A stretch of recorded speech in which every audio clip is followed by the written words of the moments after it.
The shooting range went silent the moment a four-star general stopped walking. He wasn't looking at his soldiers. He wasn't looking at the weapons. He was staring at a woman in a gray contractor vest, dusty hands, grease under her nails, who had just corrected a $90,000 rifle malfunction in under 40 seconds. His voice dropped to something almost private. "That insignia, where did you get it?" Nobody laughed anymore. 3 minutes earlier, they had been laughing. If this story hit different, subscribe to the channel and drop your city in the comments. I want to see how far this one travels. Hit like and stay until the end. The desert didn't care about rank. It treated a four-star general the same way it treated a contracted equipment tech, with heat, grit, and the particular kind of silence that made people say things they later regretted. By 9 in the morning, the temperature at Blackstone Precision Center had already climbed past 94 degrees, and the canyon wind was doing what canyon wind always did, arriving sideways, invisible, and just strong enough to ruin a shot. Maya Cross had been awake since 4:30, not because of nerves, not because of insomnia, because the weapons inventory didn't check itself, and whoever had signed off on the last maintenance cycle had apparently been either drunk or completely indifferent to whether the firing pins were seated correctly. She'd found 2 rifles with improper headspace clearance and a suppressor assembly that had been cross-threaded so badly she'd had to use a vice grip and 15 minutes of patience to free it. She'd logged everything, tagged everything, left the reports in the system the way she always did, quietly, thoroughly, without telling anyone who hadn't asked. That was how Maya worked. Nobody asked. She was 31 years old and carried the specific invisibility of someone who had learned to move through institutional spaces without friction. Brown hair pulled back tight, no jewelry, steel-toed boots worn smooth at the toe. Her contractor badge read Cross, M, Equipment Systems, Level 2, and it lived on a retractable clip at her hip the way all contractor badges did, bureaucratic and unromantic and easily ignored. At Blackstone, she was easily ignored. The facility stretched across 3 miles of high desert terrain northeast of the state line, a joint service precision training installation with a permanent staff of 60 and rotating evaluation units that came through every 6 to 8 weeks. The ranges ran east-west to take advantage of the morning light, and on a good day, the long-range lanes could push targets out past 1,500 meters. On a day with canyon crosswind, the effective range for most shooters dropped considerably. Today was a canyon crosswind day. Maya was working the primary armory bay when the evaluation team arrived.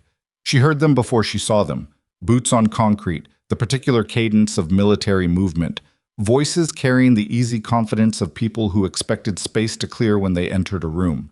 She didn't look up from the rifle she was inspecting, a Barrett M82A1, .50 caliber, semi-automatic, one of 3 assigned to the evaluation unit, and this one had a scope mount that someone had over-torqued badly enough to stress the rail. "Who the hell is in here?" She looked up then. Master Sergeant Colin Rourke filled the doorway, the way certain men filled doorways, shoulders squared, jaw set, running an automatic assessment of everything in the room with the practiced efficiency of someone who'd been doing threat evaluation for so long it had migrated from skill to reflex. He was 43, broad through the chest, with a face that had been weathered into something angular and unreadable. Behind him, 2 soldiers from his unit were already filtering in, and behind them, a lieutenant Maya didn't recognize. "Equipment tech," she said. "Maya Cross. I'm on the armory rotation." Rourke looked at the rifle in her hands. "Put that down." "I'm mid-inspection." I said put it down. She held his eyes for exactly 1 beat, long enough to register that she had heard him, not long enough to make it into something. And then she set the rifle back on the bench with both hands, muzzle pointed at the wall, the way you were supposed to. Rourke walked over anyway and picked it up himself, turning it over, checking the chamber, checking the rail, checking the scope mount that she'd already noted as problematic. "What are you actually doing with a 50 cal? Documenting the scope mount stress. Whoever torqued it last went past spec. The rails developed microfractures at the rear mounting point. If you try to zero it as is, you'll get inconsistent returns." A pause. "That's a $4,500 night force on that rail." "I know what it is. That's why I'm flagging it before someone tries to shoot it."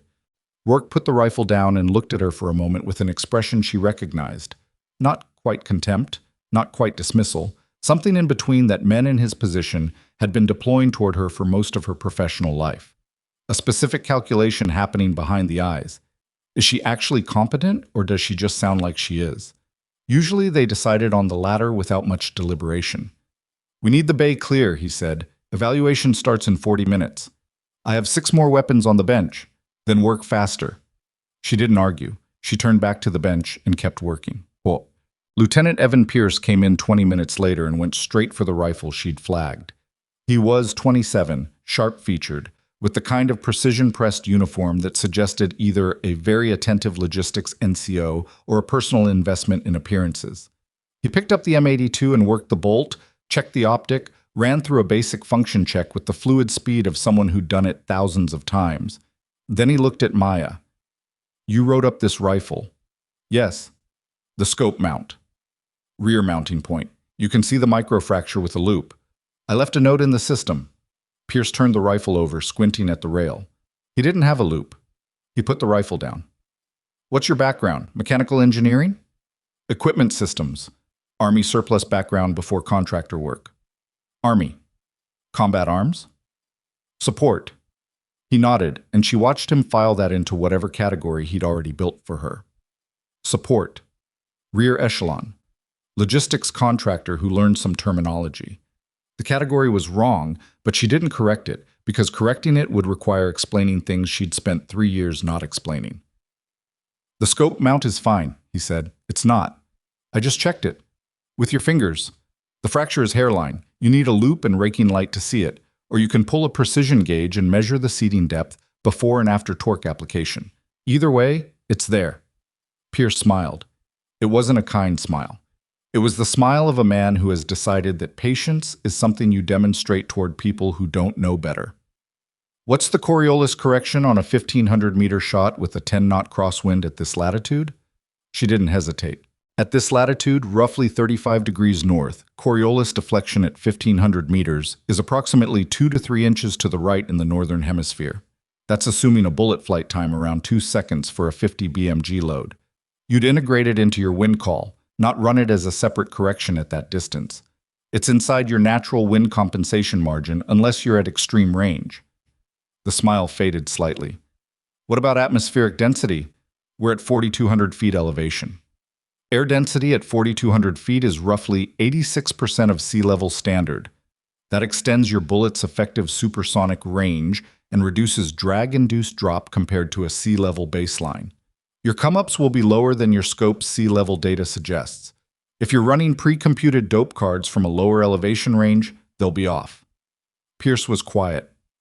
Rourke, who had come back into the bay, was also quiet. Where'd you learn that? Pierce asked.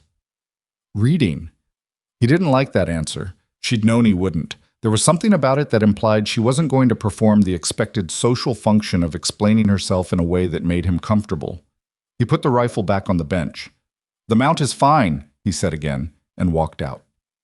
The evaluation was scheduled for 1,100 hours on Range 6, the long-distance lane, the one that pushed steel targets out to 1,300 meters and had the worst wind exposure of any range on the installation. Maya had been told, through the standard facility scheduling system, that her job during the evaluation was to be available for equipment support if anything malfunctioned.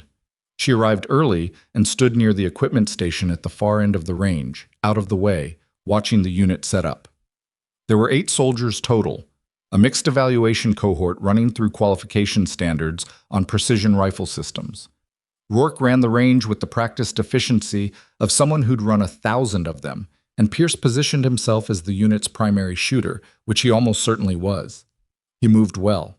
He understood his equipment.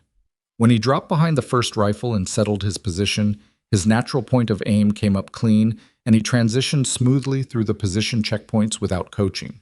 Maya watched all of this and said nothing. The first series of shots went fine. 5-round groups at 800 meters, factory match ammunition, moderate wind, the kind of conditions that separated trained shooters from recreational ones, but still left room for technique to cover equipment deficiencies. Pierce's groups were solid. 2 other soldiers in the cohort showed good fundamentals. One was struggling with his rear bag position and consequently jerking slightly through his trigger brakes, which she could see from 40 yards away, but nobody had asked her. The problem started when they moved to the 1,300-meter lane.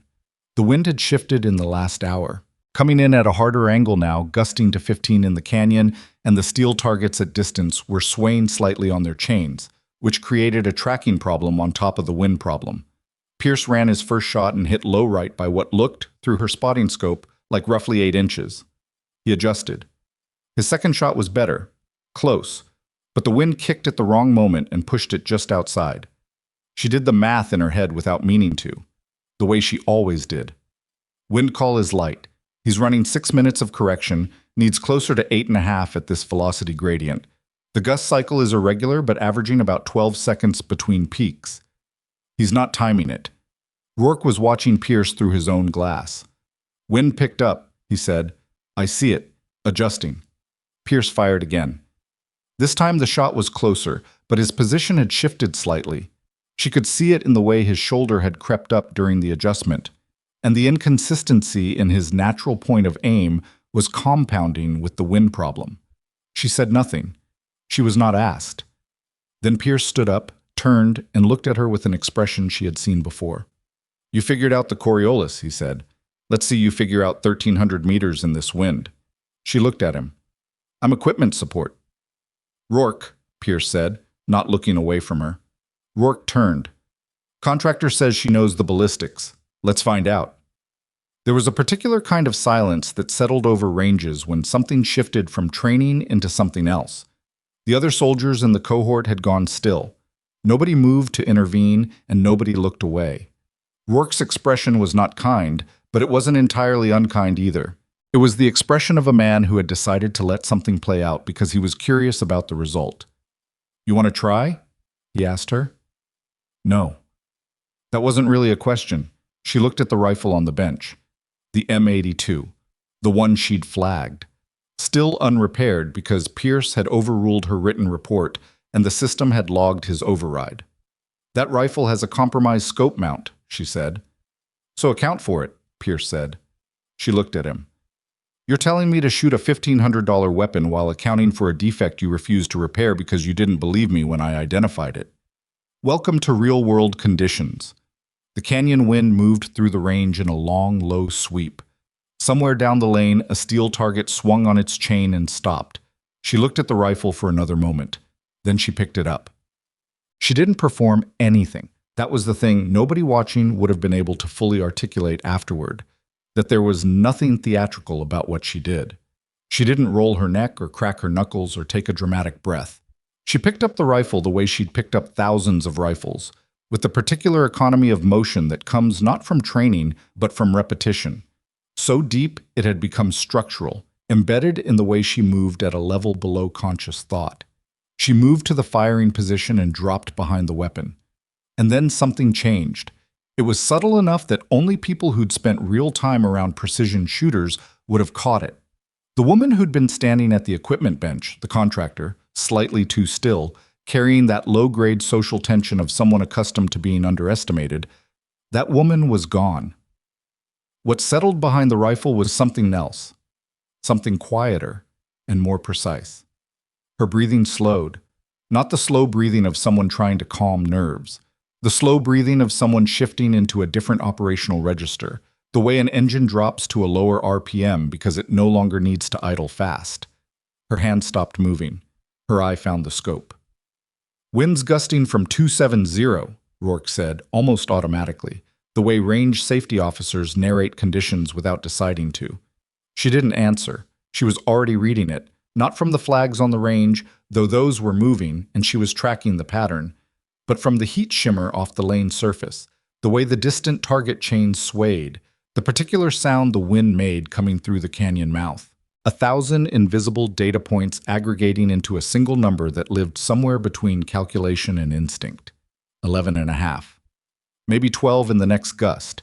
She dialed 3 minutes of additional correction, timing the scope ring with her thumb against the compromised mount, accounting, silently, for the microfracture she'd identified that morning, estimating the deflection it would introduce and pre-compensating in the opposite direction, 2 minutes right, because the stress pattern on the rear mount would walk the zero left under recoil. A damaged scope required a damaged input. The math was ugly, but the math existed. She settled, breathed out, waited for the gust pattern to cycle, squeezed. The .50 caliber round left the barrel with a sound like a short thunderclap. Not the theatrical explosion of movies, but the compact, brutal percussion of a large-bore weapon in open air, and traveled 1,300 meters in just under 2 seconds. The steel rang, dead center. Nobody spoke for a full 3 seconds. Rourke had his glass up. Pierce was standing very still. The soldiers along the bench had stopped pretending not to watch. She chambered the next round without looking up from the scope. Reacquired. Waited for the wind. Second shot. Steel rang again, same location, maybe an inch off the first strike. She set the rifle down on the bench, muzzle forward, the way she'd been trained so long ago she couldn't remember not knowing how to do it. Pierce was looking at her. His expression had changed. Not softened, that would be too simple, but recalibrated, the way a measuring instrument adjusts after encountering a value outside its expected range. "Where?" he said, and then stopped. Tried again. "Where did you learn to do that?" "Reading," she said. He almost laughed. He didn't. Rourke was still looking at the target through his glass, as if he expected the holes to move and explain themselves. He lowered the optics slowly and turned to look at her, and she could see him running something through his mind that he wasn't going to say yet because he didn't have the vocabulary for it. Then gravel crunched behind them. The sound of a vehicle stopping, doors opening, footsteps. Not the quick step of enlisted movement, but the deliberate pace of someone who didn't need to hurry because rooms arranged themselves around them as a matter of course. Rourke straightened first, then Pierce, then the rest of the cohort, in a fast ripple of posture correction that happened without a word because the 4 stars on the incoming officer's collar required it. General Adrian Mercer walked onto Range 6 at 11:47 in the morning, and everything that had been true about the last 2 hours remained technically true, but the weight of it shifted completely. He was 61 years old, lean in the way of men who had never stopped doing the physical work, with gray at his temples and the particular quality of stillness that came from having been in more dangerous situations than most people could enumerate. He'd commanded at every level. He'd buried people he'd sent forward. He wore that history the way old weapons carry finish wear, not as damage, but as evidence. His aide was 2 steps behind him with a tablet. His security detail hung back by the vehicles. He came onto the range alone because general officers who needed to surround themselves with protection at a domestic training facility were, in his view, not to be trusted. He looked at the range, looked at the cohort, looked at the rifle on the bench. Then his eyes moved to Maya. They stopped. She was already watching him because she'd heard the vehicle, and the way she'd gone still was different from the way she'd been still before. This was not the stillness of focus. This was the stillness of someone who has recognized something they had hoped not to see.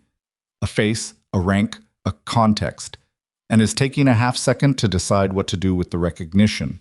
Mercer walked past Pierce, walked past Rourke, stopped in front of her. He wasn't looking at her face now. He was looking at her collar.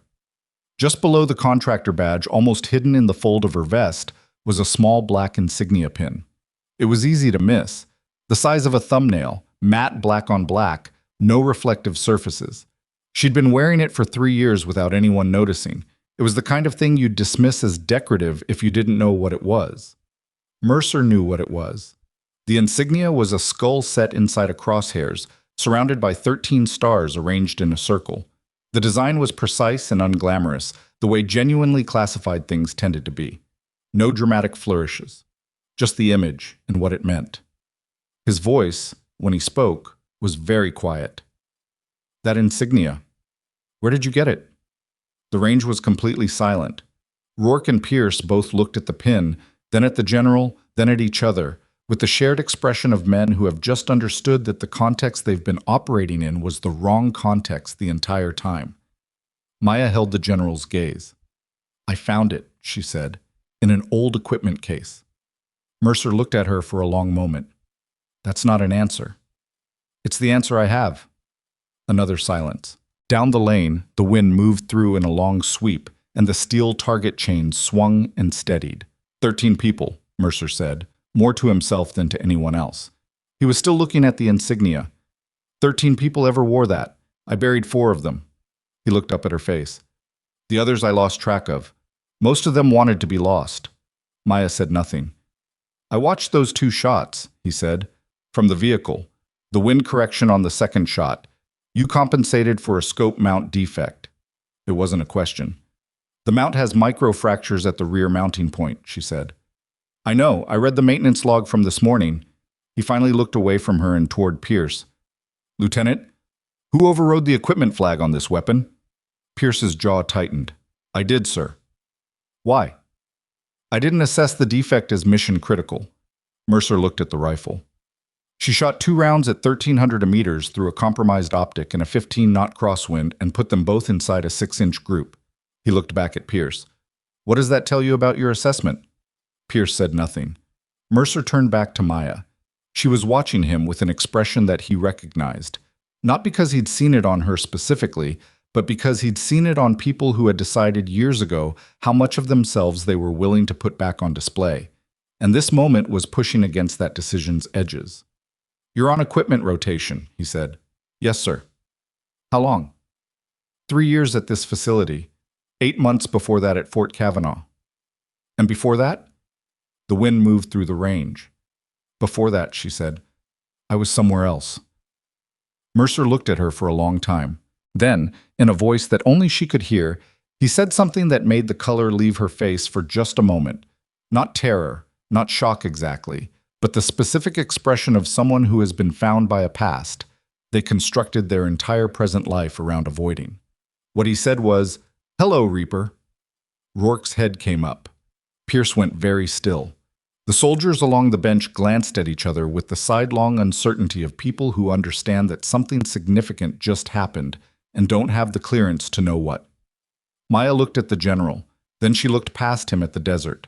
The distance of it, the heat shimmer, the way the light fell across the canyon in long yellow slabs. When she looked back, her expression had closed. Not hostile, not afraid. Closed in the way of a door that was previously open. You have the wrong person, she said. Mercer smiled. It was a small, tired, entirely genuine smile. I've had the wrong person before, he said. This isn't that. He reached into the chest pocket of his uniform and withdrew something flat and small, held between 2 fingers. He held it out to her. She didn't reach for it. It was an insignia pin, identical to the one at her collar, but newer, unmounted. The matte black of fresh manufacture. Black Talon is being reactivated, Mercer said. I need to talk to the people who built it. I'm an equipment technician. You're the best sniper I've ever put in a field position. You're standing on a range where you just shot a compromised 50 cal at 1,300 meters in a gusting crosswind and made it look like a demonstration problem. He lowered the insignia pin but didn't put it away. You can tell me whatever you want about equipment rotations, but we both know what you are. Down the lane, the command terminal mounted at the far end of the equipment station flickered. It was a standard military network terminal, green text on black, nothing dramatic. And it went through its usual startup cycle, the kind of momentary refresh the system ran every few hours. Then a message appeared in the center of the screen. Block caps. No header. No sender identification. Reaper. Standby. Nobody spoke. Maya looked at the screen. She looked at it for a long time, and the fear that moved across her face in that moment was not the fear of someone surprised by a threat. It was the fear of someone who has carefully, methodically, over years of deliberate work, built a life at a specific distance from something, and just felt that distance collapse. The message stayed on the screen for 11 seconds. Maya counted them. Reaper, standby. Then the terminal refreshed and the message was gone, replaced by the standard facility network header and a routine maintenance log entry from 6 hours ago. Clean, institutional. As if the previous 11 seconds hadn't happened. She turned away from the screen. Mercer was watching her face with the careful attention of a man reading terrain. Not the surface of it, but the elevation changes underneath, the drainage patterns, the places where the ground would give way under weight. He'd been doing it since he walked onto the range, and he was still doing it now, and she was aware of every second of it, the way you're aware of a scope's reticle when you know it's on you. Who sent that? She asked. I don't know yet. That's not reassuring. It wasn't meant to be. Pierce had moved to the terminal and was running an origin trace, his fingers moving across the keyboard with the focused speed of someone who knows the system. Rourke was still standing where he'd been, but his posture had changed. The loose authority of a range sergeant had been replaced by something more alert, more careful, the way a man's bearing shifts when he understands he's been operating with incomplete information. The two soldiers at the far bench had gone professionally quiet. They'd understood enough to understand that they hadn't been cleared for whatever was happening, and in the military, that understanding produced a specific behavior. You kept your eyes on your equipment and your attention on nothing. It came through the facility network, Pierce said, routed through the standard channel, no header, no authorization code. He paused. Whoever sent it had admin-level access. Or knew someone who did, Rourke said. Mercer hadn't looked away from Maya. Does the name mean something to you? He asked. You already know the answer to that. I know what I think the answer is. I want to hear it from you. She looked at him steadily. 3 years she'd kept this quiet. 3 years of equipment inventories and maintenance logs and contractor badge renewals, and nothing leaking, nothing surfacing, nothing pulling her back. 3 years of building a life with a specific architecture, built around school pickups, and a daughter who needed her mother home at 6, not deployed and unreachable in a location that didn't appear on any official map. I'm an equipment technician, she said. Mercer let the silence sit for a moment. 13 people, he said again, quieter this time. Black Talon. Classified Joint Service Precision Unit. No official designation in any unclassified record. Operational from 8 years ago to 5 years ago. 6 combat deployments. 41 confirmed high-value engagements. He paused. 1 member went dark. Not killed in action. Not discharged. Just stopped appearing in the operational logs. Stopped answering the channel. Another pause. I spent 8 months looking for her. And I found an equipment tech at Fort Kavanaugh who was very good at her job and very uninterested in explaining why. She turned back to the rifle on the bench, checked the bolt, checked the chamber. The automatic business of hands that needed something to do. My daughter was sick, she said. She hadn't planned to say it. The words came out flat and direct because the alternative was to dress them up in something, and she didn't have the energy for that right now, not with Mercer standing 6 feet away reading every micro-expression off her face. I know, he said. She looked up. I know she was sick. I know she's better now. And I know that you stayed in the contractor system instead of leaving entirely because some part of you needed to stay close to the work. He said it without judgment, the way you stayed a tactical assessment. You chose equipment because it kept you in range facilities, near weapons, near the environment. You just took yourself out of the equation. The canyon wind moved through the range in a long, slow wave. What do you want? She asked. Black Talon is being reconstructed. New threat matrix, new operational parameters, same fundamental concept. 1 precision unit, no public footprint, deployable within 72 hours to any theater. You said that already. I'm saying it again because I need you to understand I'm not here on a courtesy call. He finally put the insignia pin back in his pocket. The unit doesn't function without someone who can make the shots nobody else can make. We have good shooters. We have excellent shooters. We don't have Reaper. Pierce turned from the terminal. Sir? I can't fully trace the message origin. It's routing through a ghost node somewhere on the external network. Whoever did this knew what they were doing. Mercer acknowledged that with a slight movement of his head, still watching Maya. I need time, she said. I'm not asking for an answer today. Good. Because you're not getting one today. She picked up the rifle case and began breaking down the M82, working through the process by memory, hands moving through the sequence without her eyes needing to track them. Field strip the optic. Secure the bolt carrier. Check the feed lips. What I need right now is to finish my shift and go home. Fair. He said it simply, without irony, which surprised her slightly. But Maya. He waited until she looked up.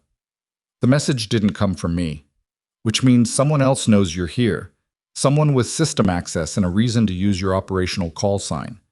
He held her eyes. Think about what that means before you write it off as background noise. She thought about it. She didn't like what thinking about it produced. She stayed until 1700. She finished the inventory, logged the final maintenance reports, flagged the M82's scope mount with a secondary notation citing General Mercer's direct observation, and tagged it for depot-level repair with a priority marker that Pierce would not be able to override this time. She did this without satisfaction because she hadn't flagged the weapon to prove a point. She'd flagged it because a weapon with a compromised optic mount could introduce errors at critical range, and errors at critical range got people killed. That was the whole reason she flagged things. She drove home on the state highway, windows down, the desert air still hot at early evening, the kind of heat that lifted off the blacktop in visible waves and made the distant mountains look like they were breathing. The truck she drove was 9 years old and had a crack in the dash that she'd been meaning to patch for 2 of those 9 years. The radio worked on every station except the one she wanted, which was consistent and therefore almost comforting. The house was a 1-story rental on a quarter-acre lot at the edge of a small desert town, 17 miles from Blackstone. It had been the most sensible choice when she'd taken the contractor position, far enough from the facility to feel like a different life, close enough that the commute didn't take hours she didn't have. She'd painted the front door herself, a dark teal that the landlord had technically not approved but hadn't objected to. There was a mesquite tree in the yard that dropped seed pods across the walkway in spring, and she never got around to clearing them fast enough. Lily was on the porch when she pulled in, 9 years old, with her mother's brown hair and her father's jawline, and an expression of focused irritation that meant she'd been waiting for more than 10 minutes. She was holding a library book open with one thumb and watching the truck with the other eye, the efficient multitasking of a child who has learned that waiting doesn't have to mean wasting time. "You're late," Lily said. 12 minutes. "That's late." Maya got out of the truck, set her bag on the porch rail, and bent to kiss the top of her daughter's head. Lily accepted this without looking up from the book. "How was school?" "Weird." "Weird how?" "Marcus told everyone he could hold his breath for 4 minutes, and then he fainted in the cafeteria." Lily turned a page. "He was fine, but lunch was late." "That is weird." "I told you." Maya sat down on the porch step next to her. The evening air was cooling fast. The desert did that, went from brutal to bearable in the space of an hour after sunset, and the light was turning the color of old brass across the mesa to the west. Lily had a glass of juice on the step beside her, half finished, and there was a sticker on the cover of her library book that said, "Property of Desert Ridge Elementary," which she had not put there. "Mom." "Yeah." "You have that thing on your face." Maya looked at her. "What thing?" "The face you do when something happened at work and you're deciding whether to tell me." Lily finally looked up from the book. Her eyes were very direct, the way children's eyes are when they haven't yet learned to soften their attention. "You've been doing it since you got out of the truck." Maya looked at the mesa. "Somebody came to the range today," she said. "Somebody important?" "Yeah." "Did something bad happen?" "No, nothing bad happened." She picked up one of the mesquite pods from the step and turned it in her fingers. "Just somebody I knew a long time ago." Lily considered this with the serious, unhurried attention she applied to most things. "Before you were a tech?" she asked. "Before I was a tech." "Were they mean?" "No, he wasn't mean." "Then why do you have the face?" Maya set the seed pod down. "Sometimes when you see someone from a long time ago," she said, "it makes you think about the version of yourself you used to be. And that can be a lot of things at once." Lily thought about this.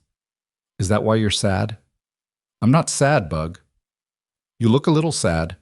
Maya put her arm around her daughter's shoulders, and Lily leaned into it with the automatic ease of long habit, the book still open in her lap. "I'm not sad," Maya said again, quieter. She meant it. That was the complicated part. She didn't sleep well. She lay in the dark and ran the day through her head the way she'd always run problem sequences, not with anxiety, but with the specific analytical attention that had no off switch. The terminal message, Mercer's face when he said the name, Pierce running the origin trace and coming back empty, 13 stars around a crosshairs, a ghost node on the external network. Someone who knew her call sign had accessed a military facility's command network and dropped a 2-word message timed to the exact moment Mercer was identifying her on the range. That was not coincidence. That was a demonstration. Someone was showing her, and possibly showing Mercer, that they could reach her wherever she was, that the quiet life she'd built had a transparent floor, that the distance she'd maintained from Black Talon was geographic rather than actual. She got up at 3 in the morning, made coffee she didn't need, and sat at the kitchen table with a notepad and wrote down every name she could remember from the unit's operational period. 13 people. 4 confirmed dead, Mercer had said. She'd known 2 of them. The other 2 were names she'd learned after the fact, from a notification that had come through the secure channel and then been immediately destroyed per protocol. 9 remaining. She was one. That left 8.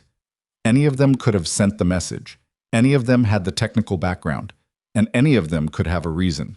Fear, loyalty, something else entirely. To want Reaper back in the field. She put the notepad face down on the table and drank her coffee in the dark. She was back at Blackstone by 0645. The evaluation unit was already on the range when she arrived. Early start, longer qualification sequence scheduled for the day. The kind of full-day operational evaluation that started before the worst heat. She checked in at the armory, pulled the day's maintenance log, and started working through the morning inspection sequence. Rourke found her at 0730. He came into the armory without knocking, which was what he always did, but he closed the door behind him, which was new. "Talk," he said. She looked up. "About what?" "About whatever the hell happened yesterday. About that message on the terminal. About why a 4-star general looked at you like you were something he'd thought was gone for good." He crossed his arms. "I've been running ranges for 11 years. I've never seen anything like that, and I don't like not understanding what's happening on my range." She looked at him steadily. "It's classified." "I have a clearance." "Not the relevant clearance." His jaw tightened. "Those shots you took," he said. 1,300 meters, compromised optic, gusting wind. You didn't hesitate. You didn't run through any visible adjustment sequence. You just did it, like it was a training problem you'd solved before. He held her eyes. "I've trained some of the best precision shooters in this branch. Nobody does that cold. Nobody does that without showing at least some of the work." She set down the rifle she was inspecting. "What do you want me to say, Sergeant?" "I want you to say something true." "I know what I'm doing with a rifle. You saw that." "I saw a lot more than that." "Then you have your answer." He stared at her for a long moment, and she could see the frustration moving behind his eyes. Not the arrogant frustration of a man who expected deference, but the genuine friction of someone who takes operational accountability seriously and has just discovered there's a significant variable on his range that he doesn't have visibility on. "Is there a threat," he said, "to this facility, to my people? Do I need to know something?" She considered that. "I don't know yet," she said honestly. He absorbed that. "That's a bad answer." "I know. But it's the true one?" "Yeah, it's the true one." He uncrossed his arms, looked at the weapons on the bench, then back at her. "The general's coming back this afternoon," he said. "He called in at 0600 to say he'd be on site by 1400. A pause. "You didn't look happy to hear that name, Reaper, whatever it means. You looked like someone who'd just been told the thing they ran from followed them home." She picked the rifle back up. "Sergeant Rourke." "Yeah." "I need to finish this inspection." He stood there for another beat. "Yeah," he said. "Okay." He left without closing the door the same way he'd opened it, quietly, which was not how he usually moved. She stared at the rifle's trigger group for a moment after he was gone, not seeing it. Well, Pierce found her in the range at 1000 during a break in the evaluation sequence. He came up beside her at the equipment station without the aggressive posture of yesterday, without the calibrated condescension. He was carrying a water bottle, and he stopped a few feet away and looked downrange at the steel targets, as if he had something to say and was figuring out the architecture of it. "I read your maintenance report," he said. "The original flag on the 50 cal." She said nothing. "You were right about the mount. I had it pulled last night. Depot confirmed microfractures at the rear contact point, just like you wrote up. If we'd kept running it, it would have walked off zero progressively over the next 300 to 400 rounds. By the time anyone noticed the pattern, the mount would have been unusable." "I know. I overrode your tag without doing the actual analysis." "I know that too." He was quiet for a moment. "I'm not going to make a speech about it," he said. "Good. But I'm saying it." She looked at him then. His face was doing something careful. The expression of a person who has enough self-awareness to recognize when they've been wrong and enough pride to make the acknowledgement cost them something. "Noted," she said. He nodded, looked back downrange. "What's Black Talon?" he asked. She turned back to the equipment station. Classified. I figured. He unscrewed the water bottle. The general's bringing somebody this afternoon. His aide mentioned it. A second vehicle, additional passenger, unspecified. She said Mercer looked like he was bringing in a resource. What kind of resource? She didn't know. Or didn't say. He took a drink. Thought you should know. She didn't answer, but she noted it. Filed it where she filed things that mattered and couldn't be resolved yet. Can I ask you something? Pierce said. You can ask. Yesterday, when you got behind that rifle, he paused, searching for the precise words. What happened? Because it looked like the person who'd been standing there just wasn't there anymore. I've seen people switch into shooting mode. I've done it myself. This was different. She thought about how to answer that. There's a version of this conversation where I explain it to you, she said. And there's a version where I say it's not something I can explain, and you'll have to accept that. Which version are we having? Probably the second one. Pierce looked at her for a moment. Okay, he said, and walked back toward the line. Mercer arrived at 14:10, 20 minutes earlier than predicted, which told her he had moved his schedule for reasons he wasn't announcing. His vehicle was followed by a second, a black SUV with federal plates, the kind of deliberately generic profile that the intelligence community had been using since the 1990s, because it was somehow simultaneously conspicuous and anonymous. She was at the far end of range 6 when the vehicles came through the gate. She didn't stop what she was doing, running a calibration check on the wind measurement equipment, a task she'd scheduled for the afternoon because it genuinely needed doing, not because she needed something to do while she waited. She stayed focused on the anemometer readings and let Mercer come to her. He did. He walked the length of the range alone, his aide remaining at the vehicles, and stopped at the equipment station with his hands behind his back. Did you sleep? He asked. Some. I didn't. He looked at the anemometer. The origin trace on the terminal message came back. Pierce was right about the ghost node, but my technical team found a secondary routing signature buried in the packet header. She looked up. What signature? An authentication token, alphanumeric, 8 characters. He watched her face. The token format is the same protocol Black Talon used for internal secure communications during the operational period. The wind moved across the range. The anemometer rotated steadily, logging gusts she wasn't paying attention to anymore. So it was someone from the unit, she said, or someone with access to the unit's communication infrastructure. Which means it was either one of the 9 or someone who got into the archived protocols. Yes, and you don't know which. Not yet. She set down the calibration tool. Who's in the second vehicle? She asked. Mercer paused. Someone who asked to be here, he said. Someone who said they needed to see for themselves whether you were operational. Who? His name is Callum Voss. He was Black Talon's signals and intelligence lead, number 7 on the original roster. He met her eyes. He contacted me 48 hours ago, said he'd heard the unit was being rebuilt, and that there was one condition he wouldn't accept. What condition? Reactivation without you. She looked at the second vehicle, the SUV. It was sitting with its engine off and its windows dark, and nobody had gotten out yet.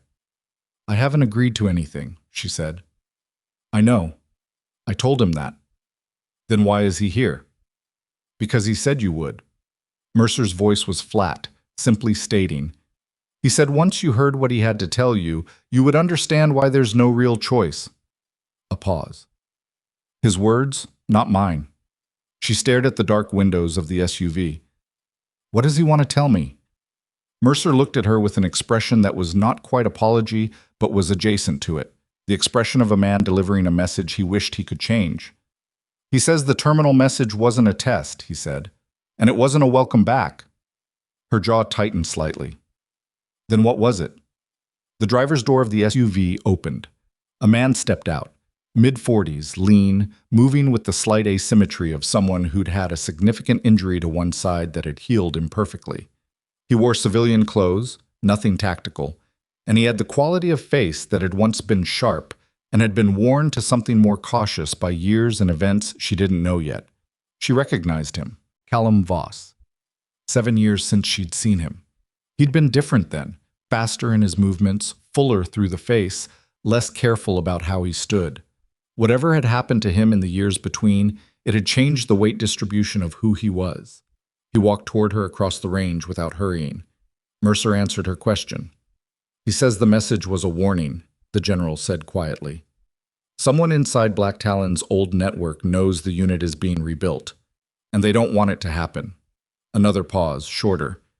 He says they already moved against one of the 9, 3 weeks ago, made it look like an accident. The wind moved across the range. Who? She asked. Hendricks, Mercer said. Number 4. They found him at the bottom of a ravine in western Montana. His vehicle had gone off the road on a clear night with dry pavement. She'd known Hendricks. Not well. Well enough. Voss stopped in front of her. He looked at her face for a moment, and she could see the same recognition in his eyes that she imagined was in hers. The specific adjustment a person makes when they see someone from a past life and have to update their internal image to account for the years. Reaper, he said. Don't call me that. Okay. He glanced at the range, the equipment station, the rifle cases stacked by the wall. You look good. Healthy. He said it simply, without flattery. I'm glad. Voss, what's going on? He looked at Mercer. Did you tell her about Hendricks? Just now, Mercer said. Voss turned back to her. There's more, he said. Hendricks isn't the only one. Kowalski dropped off the grid 6 weeks ago.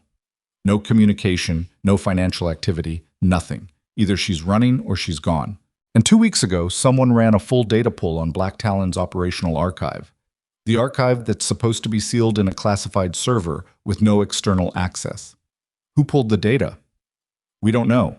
Access credentials that were used belong to someone who's been dead for 4 years. He watched her face process this. Someone is going through the old roster. They have the access codes, they have the protocols, and they know where everyone went when the unit dissolved.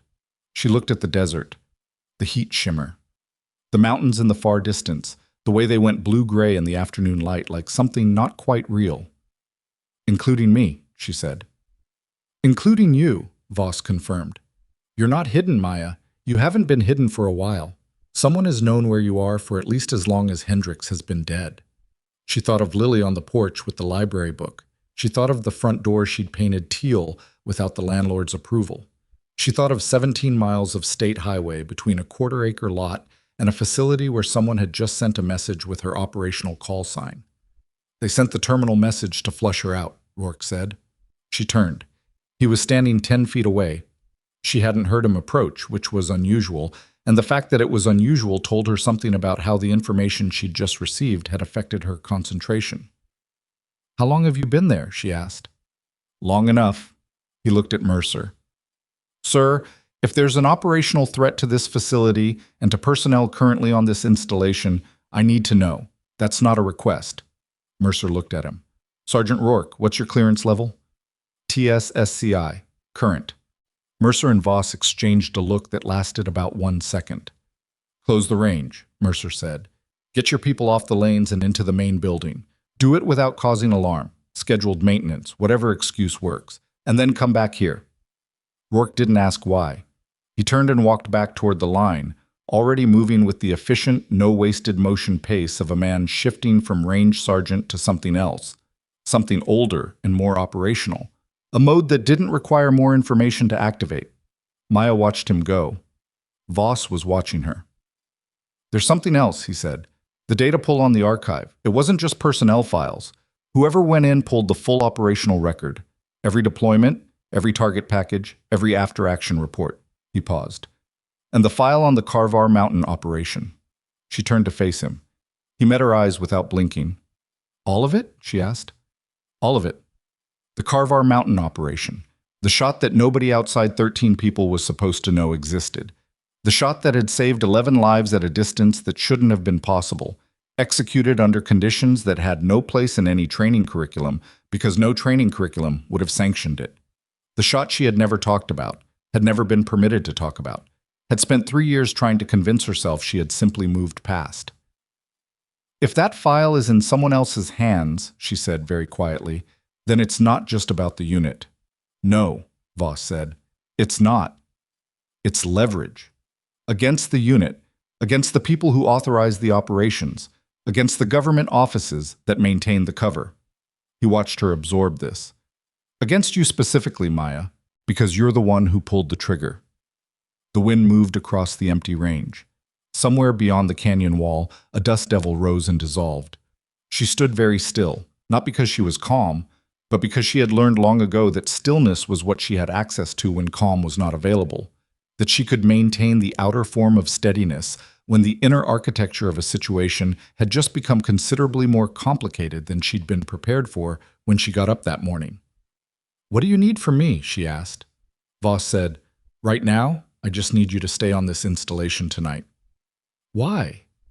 He looked at the perimeter fence, at the long desert beyond it, at the canyon mouth where the wind was building again. "Because I've been tracking the movement pattern for the last 3 weeks," he said, "and based on what I'm seeing, whoever is working through the old roster isn't waiting for them to come to the surface." He brought his eyes back to her. "They come to the target." She looked at the perimeter, at the fence line, at the long shadows the canyon was starting to throw across the desert floor as the afternoon light shifted. Something in the way the light fell across the far ridge was wrong. Not wrong the way an incorrectly zeroed rifle was wrong. Measurably, documentably, correctable with the right tool. Wrong the way experience told you, below the level of articulable reason, that something in a landscape had changed between one moment and the next. She reached for the spotting scope on the equipment table. "Voss," she said. "Yeah." "How many people did you bring with you today?" "Just the driver." "And Mercer's team?" "8 and 2 security personnel. They're at the vehicles." She had the scope up now. She was looking at the far ridge. "How many should be on this installation right now?" she asked. "Permanent staff, evaluation unit, your team. I'd estimate 62, 63 total." "Then someone needs to explain," she said very evenly, "why there's a shooter on the East Ridge who isn't wearing any uniform I recognize." Nobody moved for 2 seconds. That was how long it took for the information to travel from the part of the brain that receives input to the part that generates response. 2 seconds of collective stillness on range 6, while Maya held the spotting scope steady and the figure on the East Ridge held its position and the afternoon light continued its indifferent slide across the canyon wall. Then everyone moved at once. "Where?" Mercer said. "East Ridge. 11 o'clock from the far target berm. Prone position, partially concealed behind the rock formation. The one that looks like a broken tooth from this angle." She kept the scope up. "He's been there long enough to settle in. The shadow pattern around his position is wrong. He's been there at least 30 minutes. Voss already had his phone out, moving away from the group, talking low and fast to someone on the other end. "How do you know it's a he?" Pierce said. "I don't. I'm looking at a rifle in a ghillie-style cover position. I'm using the pronoun as a placeholder." She adjusted the scope's focus ring by a quarter turn. "The rifle is a bolt action, mid-size chassis, looks like a 7.62 platform, possibly a 3.38. The optic is large, long-range setup." "Distance to the ridge?" Rourke asked. He'd come back from clearing the range. The soldiers were inside, no alarm raised, the cover story apparently holding, and he'd walked into the situation with the particular composure of someone who'd adjusted his operational mode and was now running on a different frequency. 1,100 meters, maybe 1,150. "Can he hit us from there?" She lowered the scope. "Yes." Rourke looked at Mercer. "Sir, we need to move one to hardened positions and get eyes on all approaches. If there's one shooter on the East Ridge, there may be more." "Agreed." Mercer turned to his aide, who had appeared from somewhere near the vehicles with the careful speed of someone who understood that urgent didn't mean visible. "Get my security element forward quietly. No radios on open channels. Hand signals only until we understand what the comms situation is." "Yes, sir." "And get me a count on everyone in the main building." She was still watching the ridge. The figure hadn't moved. That was the part that was working on her. Not the presence of the shooter, which was frightening enough, but the stillness of the position. Someone who held that kind of stillness in a prone firing position had trained to hold it. This wasn't a panicked individual who'd wandered onto restricted land. This was someone who knew exactly where they were and had chosen to be there. "Why aren't they shooting?" Pierce said, almost to himself. "Because they're watching," she said. "Watching what?" "Us." She handed Pierce the spotting scope. "Right of the broken tooth formation. Use the base of the rock face as your anchor point, then come up about 4 feet and left about 2. Pierce put the scope to his eye. A moment passed. I see it, he said. I see the rifle. Another moment. I don't see a clear face. The cover position is good. It's very good, she said. He handed the scope back. What do we do? She looked at Mercer. This was his call. It was his rank and his operation and his responsibility, and she was still, technically, legally, functionally, an equipment tech on a contractor rotation. She was aware that every second she stood here, the gap between what she was supposed to be and what she actually was grew wider and more difficult to reclose. And she was aware that Mercer knew that, and that some part of him had designed the afternoon with exactly this kind of gap widening in mind. Options, Mercer said, looking at her directly. She looked back at the ridge. We can move everyone into hardened positions and call for backup. That takes 20 minutes minimum for any response unit to reach us. The shooter on the ridge can cover the main building's entry points from that elevation. It's not a clean shot on the interior, but anyone moving through the exposed courtyard between the armory and the main structure is visible. She paused. Or we identify what they want and why they haven't fired yet. Why haven't they fired? Rourke asked. Because this isn't an ambush. If it was an ambush, we'd already have incoming. She thought through it as she said it, not performing analysis but actually doing it, the real-time version without the benefit of a planning room and complete information. This is presence. They're showing us they're here. Same as the terminal message. Same pattern. Demonstrate access, demonstrate capability, but don't engage. She looked at Mercer. Voss said the message was a warning. What if the shooter is a warning too? A warning from who? Pierce said. Voss came back, his phone down, his expression tighter than when he'd walked away. I just heard from my contact at the archive facility, he said. 30 minutes ago, someone accessed the Black Talon personnel file under Reaper's operational identifier. Everyone looked at Maya. They accessed my file, she said. It wasn't a question. Current location, current employment, physical description updated as of 14 months ago. He paused. And one additional entry. The emergency contact on file. She went very still. What emergency contact? Lily Cross, age 9, Desert Ridge Elementary School. The range was completely silent except for the wind. Something happened in Maya's face then, not in the obvious way of someone losing control, not the visible collapse of composure, but the subtler and more frightening version. The quality of stillness that had been present in her all afternoon became a different kind of stillness. Colder. Less the stillness of restraint, and more the stillness of a system that has just finished recalibrating around a new set of priorities. Rourke saw it. Pierce saw it. Mercer had been expecting something like it. She's safe, Voss said immediately. I already called the school, anonymously, through a third-party line. She's in class, building secured, nothing unusual reported. But Maya, I need a rifle, she said. Her voice was flat, functional. The voice of someone who has pushed everything that isn't immediately operational to a location where it will wait.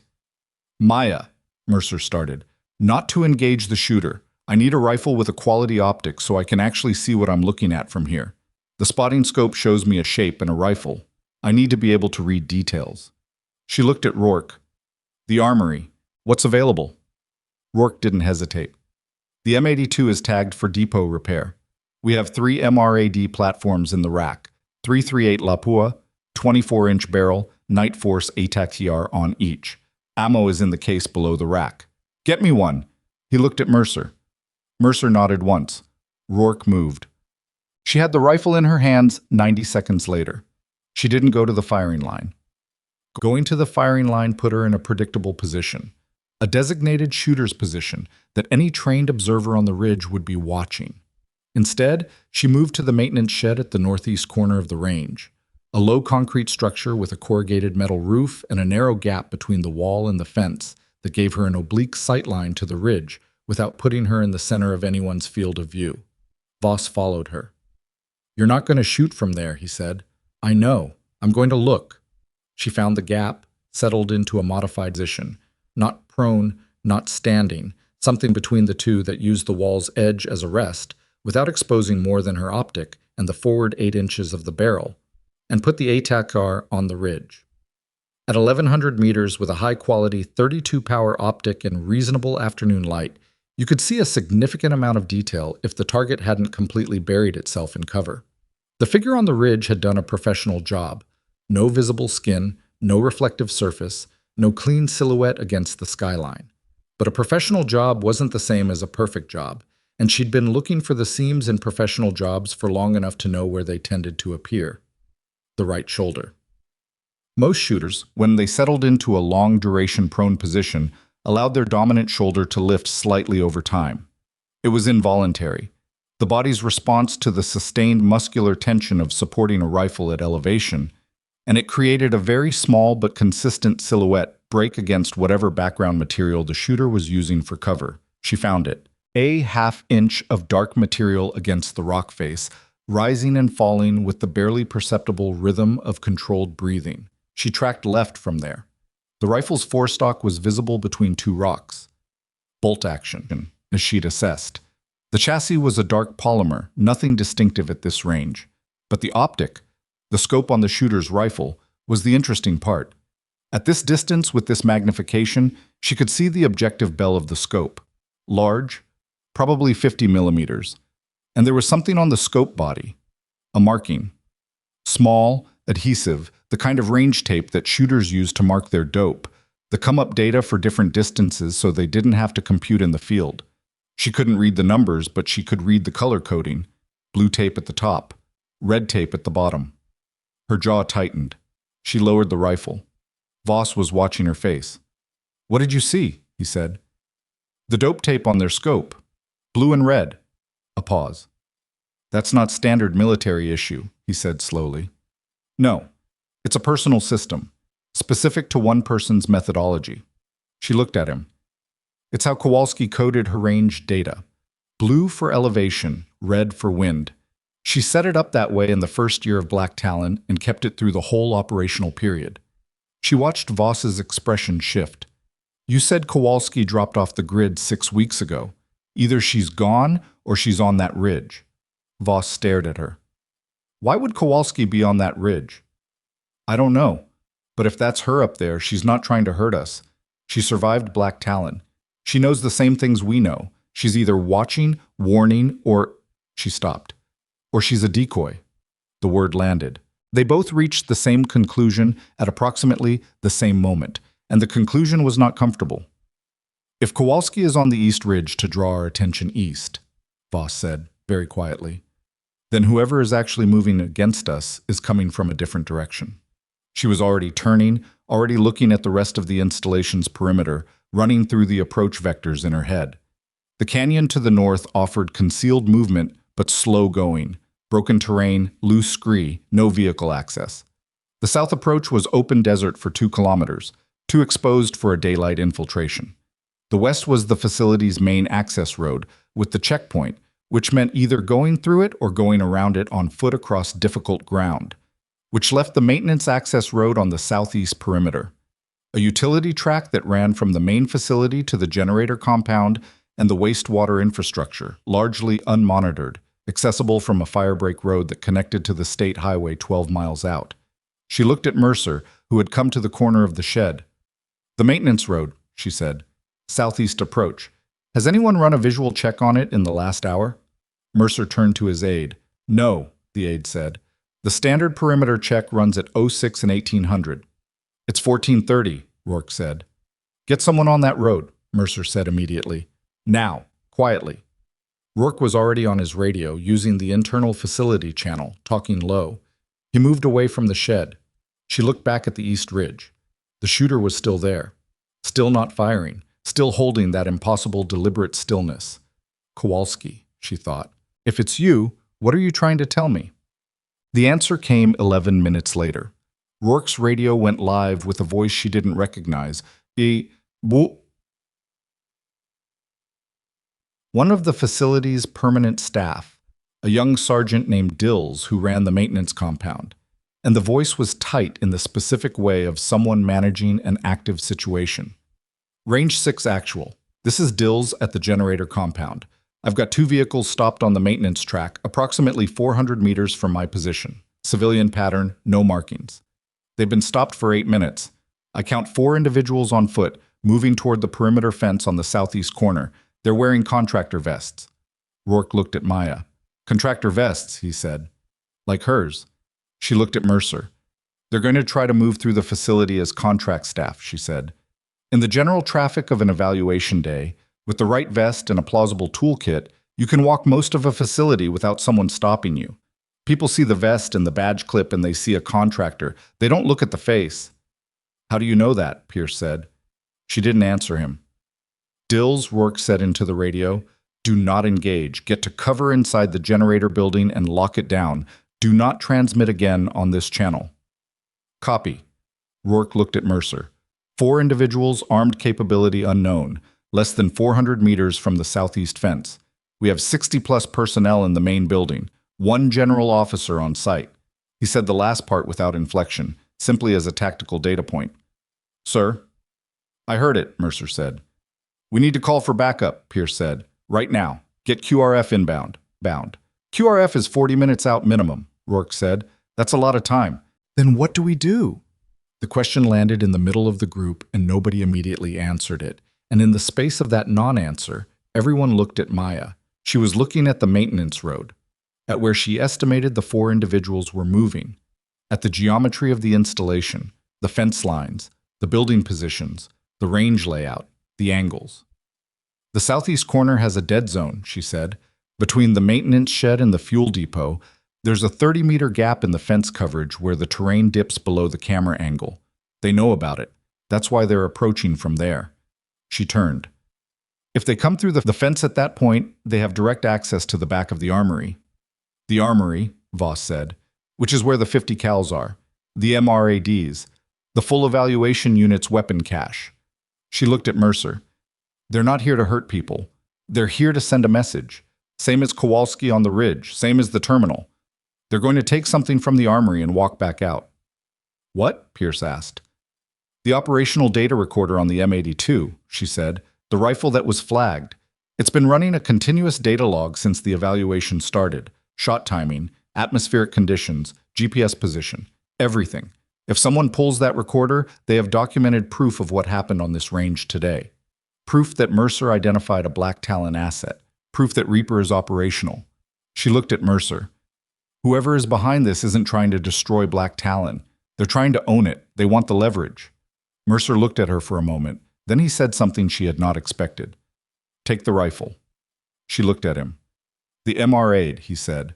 You're the only person on this installation who can cover that fence gap from a distance that keeps you out of a direct engagement. If they come through that corner, I need eyes on them and I need options. He held her eyes. I'm not asking you to shoot anyone. I know. But I need you in position. She picked up the MRAD. Rourke, she said, I need a radio, and I need you to stay on Mercer. Rourke unclipped his secondary radio and handed it to her without comment. Pierce, she said. He looked at her. You were right about one thing yesterday. Real-world conditions. She looked at him steadily.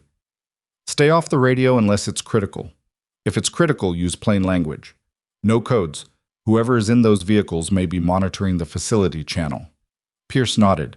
Just once, sharply, with none of the previous day's arrogance.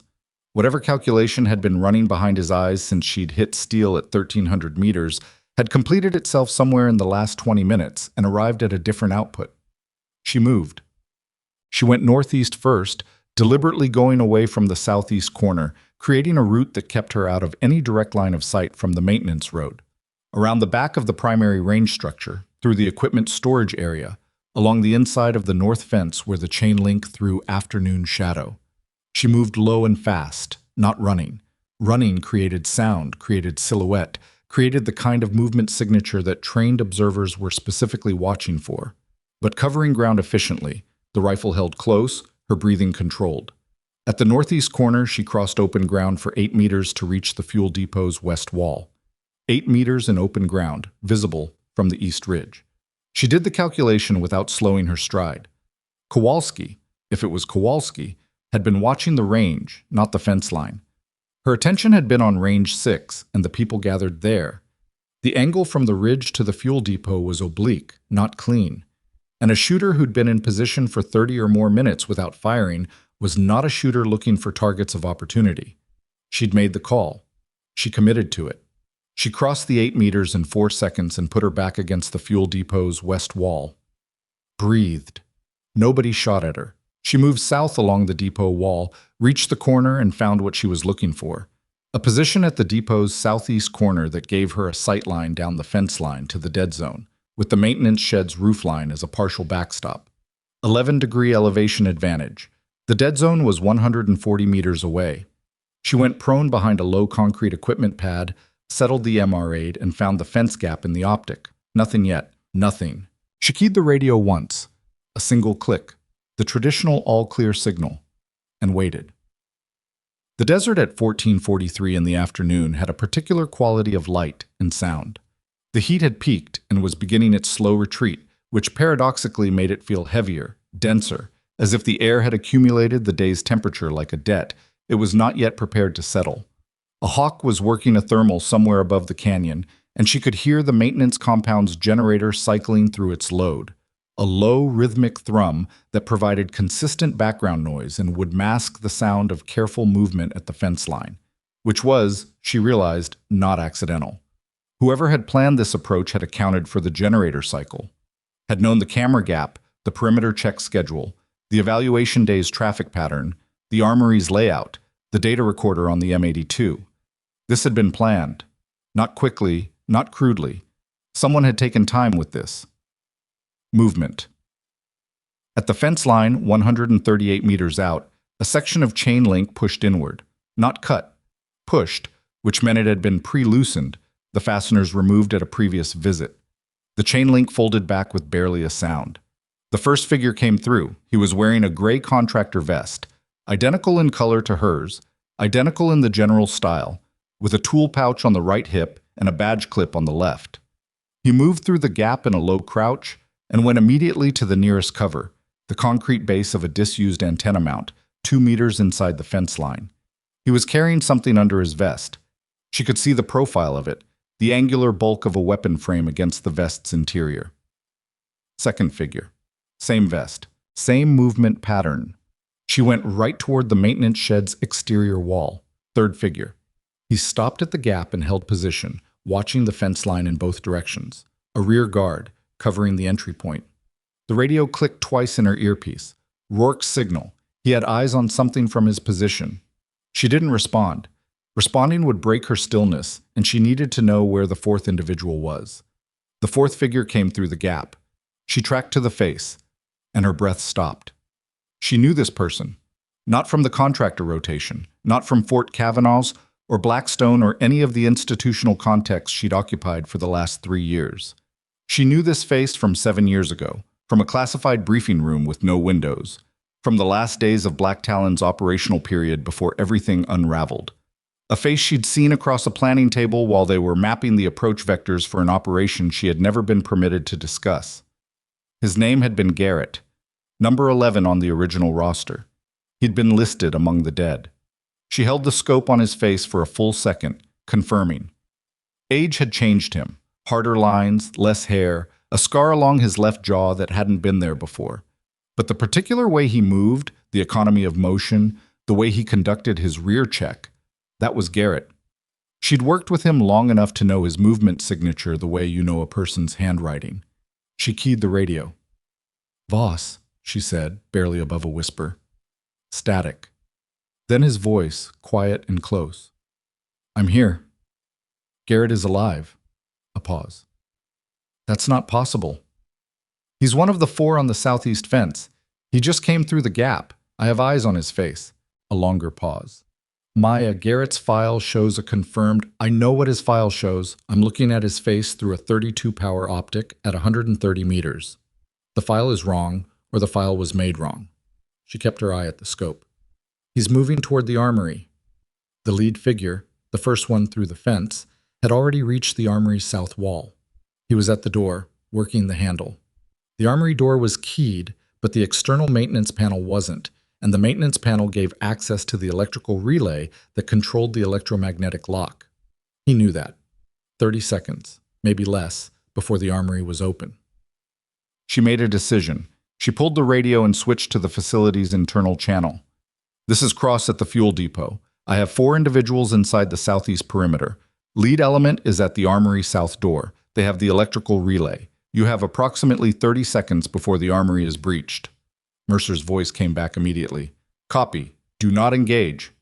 I'm not engaging. I'm reporting. She paused one beat. What's my authorization? A pause from his end, short, but she felt the weight of it. You're authorized to prevent the breach of the armory. Use your judgment on method. She put the radio down. She found the lead figure in her scope.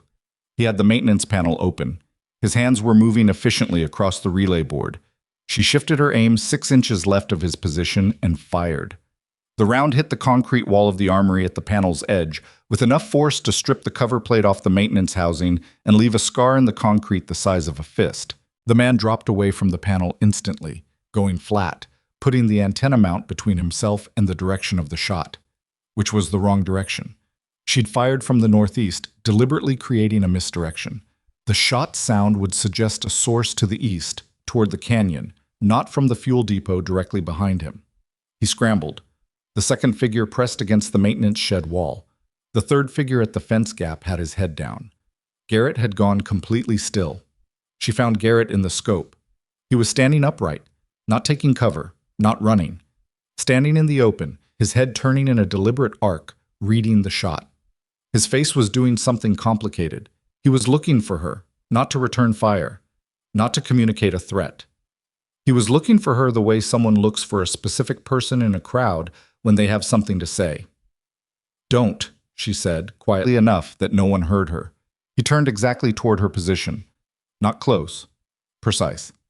He'd found her. He raised his left hand, open palm, facing her. Then he shook his head. Once. Slow. She stared at him through the scope for 3 seconds. He raised his right hand. In it, held up between 2 fingers, was a folded piece of paper. She lowered the rifle by a fraction. He held it higher.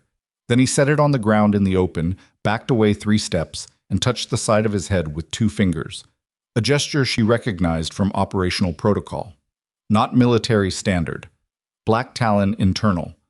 A signal from the unit's nonverbal communication system that translated to, I need to talk. Secure channel. No weapons. The other 3 figures were already moving back toward the fence gap. The fourth, the rear guard, was through and outside the perimeter. The second was at the gap. The lead figure was still behind the antenna mount, not moving toward the gap, waiting. Garrett looked toward her position one more time. Then he walked to the fence gap and stepped through. In 20 seconds, they were gone. The desert was quiet again. The generator hummed. The Hawk was still working the thermal above the canyon. On the ground, 30 meters from the armory door, a folded piece of paper sat in the dirt. She keyed the radio. They've withdrawn, southeast gap, back to the maintenance road. She paused. Garrett left something. Don't touch it, Mercer said immediately. I know. She scanned the fence line, scanned the open ground, scanned the east ridge. The east ridge was empty. The figure that had been in position for the last hour, the shooter with the blue and red dope tape, was gone.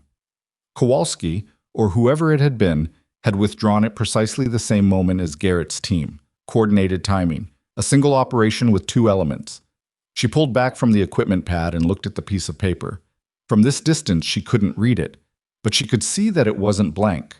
There was something written on it, something short, a few lines, in handwriting that she couldn't identify at 30 meters, but that had been written deliberately, in large enough letters to be legible. Not a hasty note. Something prepared in advance. She crossed to it. She crouched, not picking it up, reading it where it lay. 7 words. Carvar Mountain. They know. Get out now. She read it twice. Then she stood and looked at the fence line, the empty ground, the east ridge, the desert beyond. All of it empty, all of it still, the late afternoon light flattening across the terrain and turning everything the color of old iron. She keyed the radio. Mercer, she said, I'm here. I need to make a phone call. Her voice was steady. The steadiness was real.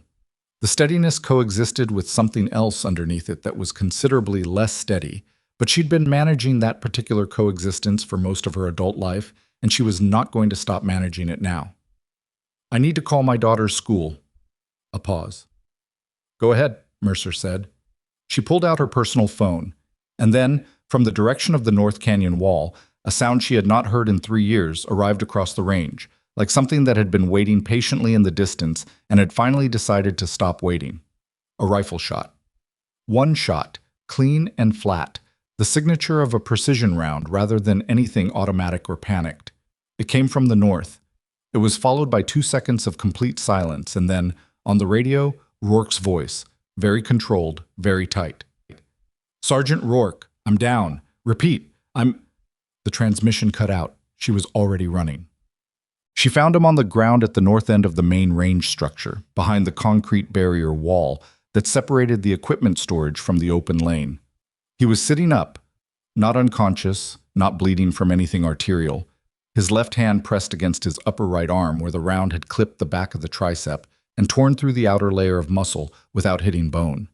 Blood was darkening his sleeve from elbow to shoulder, and his face was tight with the managed expression of a man in serious pain who has decided that the pain is not the most important thing happening right now. She reached him and was already pulling the tourniquet from the kit on the wall. Every range had them, red bags, wall-mounted. She'd checked the location on every range she'd ever worked on, and she was tying it above the wound before he could object. "I'm fine," he said. "I know. Hold still." "It went through the arm." "I know. It's through and through, which is not as good as it sounds. You're losing a reasonable amount of blood, and you need this on before your blood pressure does something inconvenient." She pulled the tourniquet tight. He made a sound that wasn't quite a word. "Where was the shot from?" "North Canyon." He hissed breath between his teeth. The shot came from the ridgeline at the canyon mouth. 200 meters, maybe 250. His jaw tightened. "I was moving between the structure and the fence, checking the north perimeter. One shot, didn't hear a second." "Because they didn't need a second." She tied off the tourniquet. "They were sending a message." "A message?" "Rourke, you're alive because whoever took that shot could have killed you and chose not to." She met his eyes. "That shot from 200 meters hitting your tricep? That's not a miss. That's a placement. They wanted you down, not dead." He stared at her. "Who does that?" She sat back on her heels. She thought about the note in the dirt. 7 words. She thought about Garrett, standing in open ground, holding up a piece of paper, looking directly at her position. She thought about Kowalski on the ridge, if it was Kowalski, holding a firing position for an hour without taking a shot at 6 people standing in the open at 1,100 meters. She thought about Carvar Mountain. She thought about a shot that nobody outside 13 people was supposed to know existed. "Someone who's very, very good," she said, "and someone who's running out of ways to make us listen without being able to talk to us directly." Pierce appeared from the corner of the structure, moving fast, his face doing several things at once. "What happened?" "Rourke took a round, through and through on the tricep, tourniquets on. He needs medevac, but he's stable." She stood. "Get him inside, get a medic." "Who shot him?" "I don't know yet." "Was it—" "I don't know." She looked at the North Canyon, the ridgeline, the broken rock at the canyon mouth, the afternoon shadow pooling in the joints and crevices, hiding everything. "Get Mercer, get Voss, and get someone on the radio with QRF, Shab. Tell them I don't want them inbound until I say, and tell them I need them to sit on that order and not question it." Pierce looked at her. "Who are you to give QRF a hold order?" She looked back at him. His face shifted again. "I'll make the call," he said, and moved. She looked back into the canyon. Garrett's note. The terminal message. Kowalski on the ridge. The coordinated withdrawal. The placement shot on Rourke. A data pull on Black Talon's operational archive. A compromised file on Carvar Mountain. Hendricks in a ravine in Montana on a clear night with dry pavement. Something was working through the old roster, and based on what she was looking at, it was moving fast enough that the people who'd survived Black Talon had run out of time for subtle communications and were now doing the only thing left to them, making noise loud enough to be impossible to ignore, in a location where Mercer and Reaper were both present, because this required both of them to solve. She looked at the note again, still on the ground where she'd left it. "Carvar Mountain, they know. Get out now." She picked it up this time, turned it over. On the back, in the same handwriting, was a single line she hadn't seen from a distance. "The OPI wasn't what they told us it was." She read it twice. Then she folded the paper, put it in the breast pocket of her contractor vest, and walked back toward Range 6, where Mercer was waiting, and where the conversation she'd been avoiding for 3 years was no longer something she had the option of avoiding. Mercer was standing at the center of Range 6 when she got back. He was not pacing. He was not on the phone. He was standing with his hands behind his back, looking at the empty lane, and he had the quality of stillness that she recognized from the kind of men who had made enough decisions with bad information that they'd stopped pretending to need complete information before they could function. His aide was 20 feet away. Voss was closer, arms crossed, watching her approach with an expression that had moved past urgency into something quieter and more serious. She handed Mercer the note. He read the front, turned it over, read the back. He didn't react visibly, which was its own reaction. "Rourke," he said. "Stable, through and through on the tricep. Pierce is getting him to the medical bay." She watched Mercer's face. It was a placement shot. Someone put a round exactly where they wanted it. "Kowalski," Voss said. "Possibly. The North Canyon ridgeline. 200 meters, one round, stopped him without killing him." She looked at Voss. "Whoever took that shot is better than most people I've worked alongside. The group is small." "Kowalski was rated top 3 in the unit for precision shooting," Voss said, "after you and Hendricks." "Hendricks is dead." "Yes." "And if Garrett is alive, then the death record on at least one unit member has been deliberately falsified." She looked at Mercer. "I need you to tell me everything you know about how Black Talon was dissolved." Mercer turned the note over in his hands once more and then held it out to his aide without looking at her. "Bag this. Chain of custody from this moment." The aide took it. Mercer looked at Maya. "Not here," he said.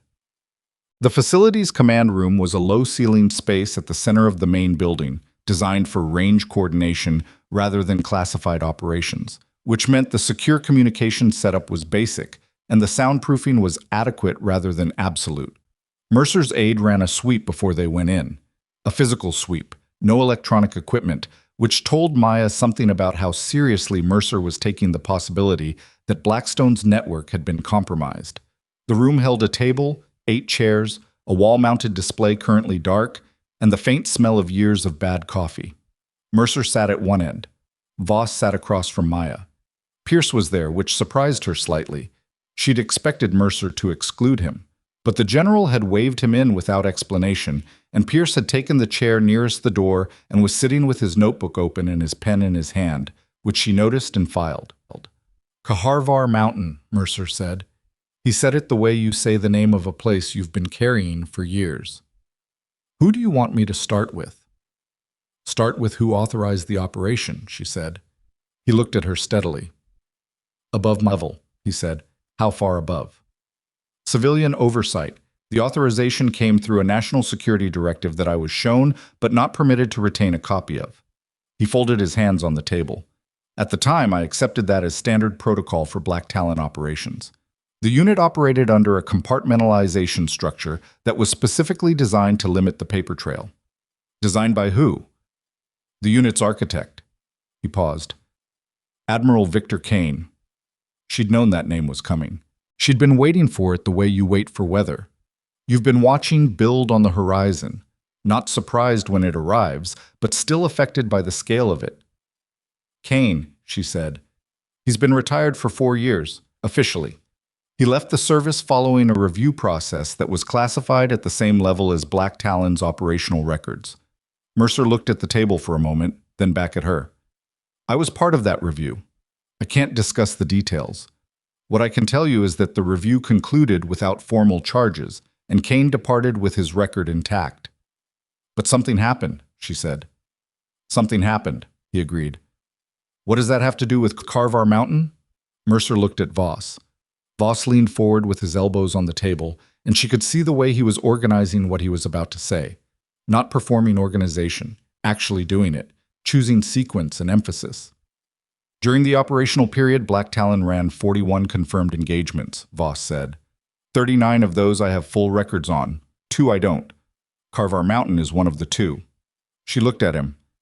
"You were the unit's intelligence lead," she said. "I was. I ran the pre-operational intelligence packages for every deployment. Threat matrix, target profiles, environmental analysis, exfil routes." He paused. For Carvar Mountain, I was handed a pre-built package, already complete. I was told to verify it, not construct it. Who built it? Kane's office.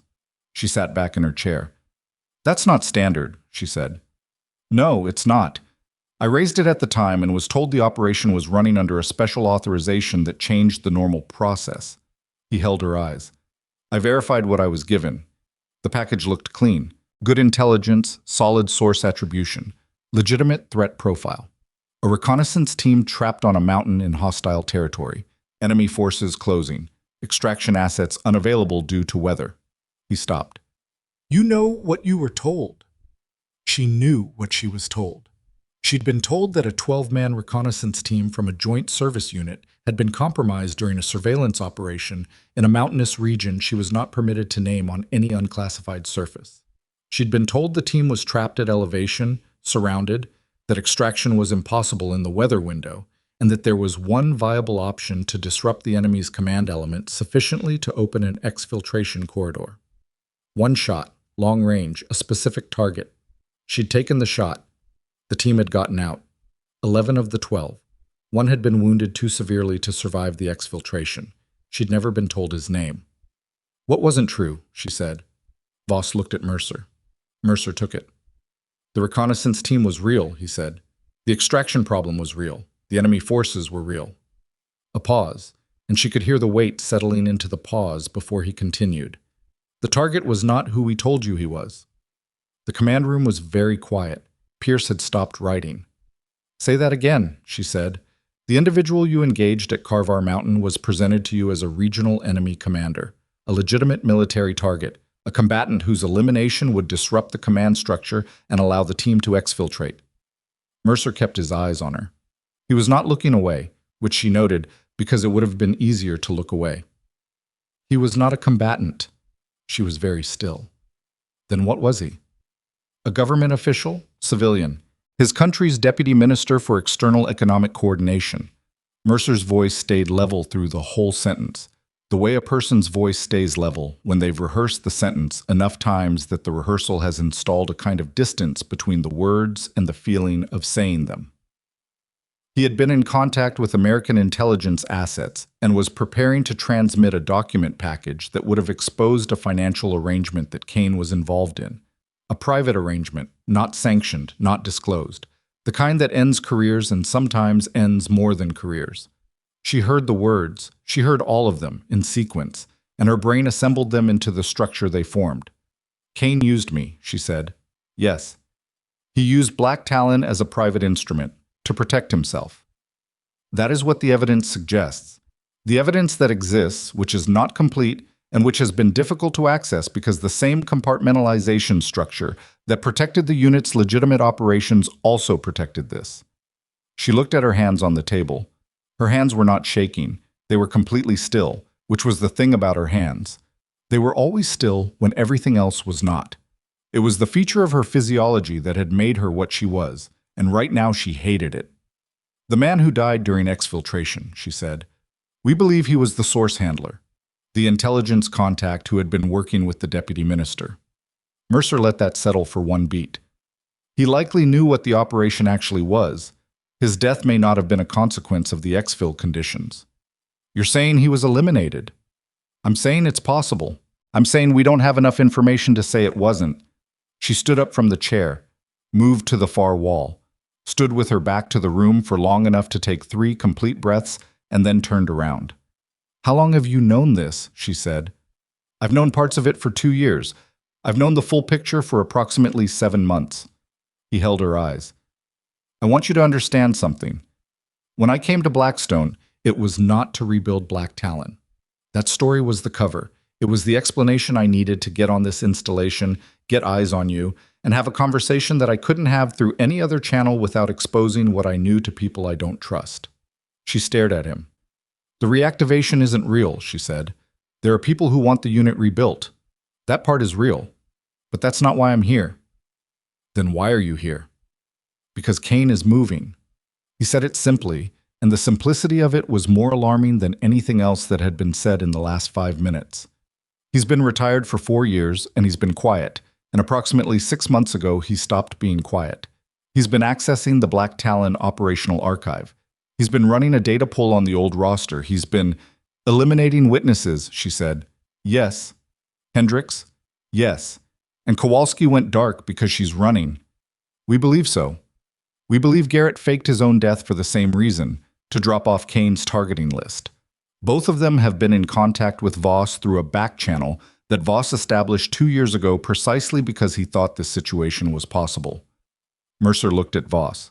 They came here today because they needed us to know that Kane is moving faster than we anticipated, and they didn't have a secure way to tell us that didn't involve showing up and being undeniable. The placement shot on Rourke, she said. That was Kowalski. To prevent him from walking into a position that would have exposed him to whoever Kane may have placed inside this facility, Voss said. She wasn't trying to hurt him. She was clearing him from an exposure angle. Who inside this facility? She looked at Mercer. Who do you not trust here?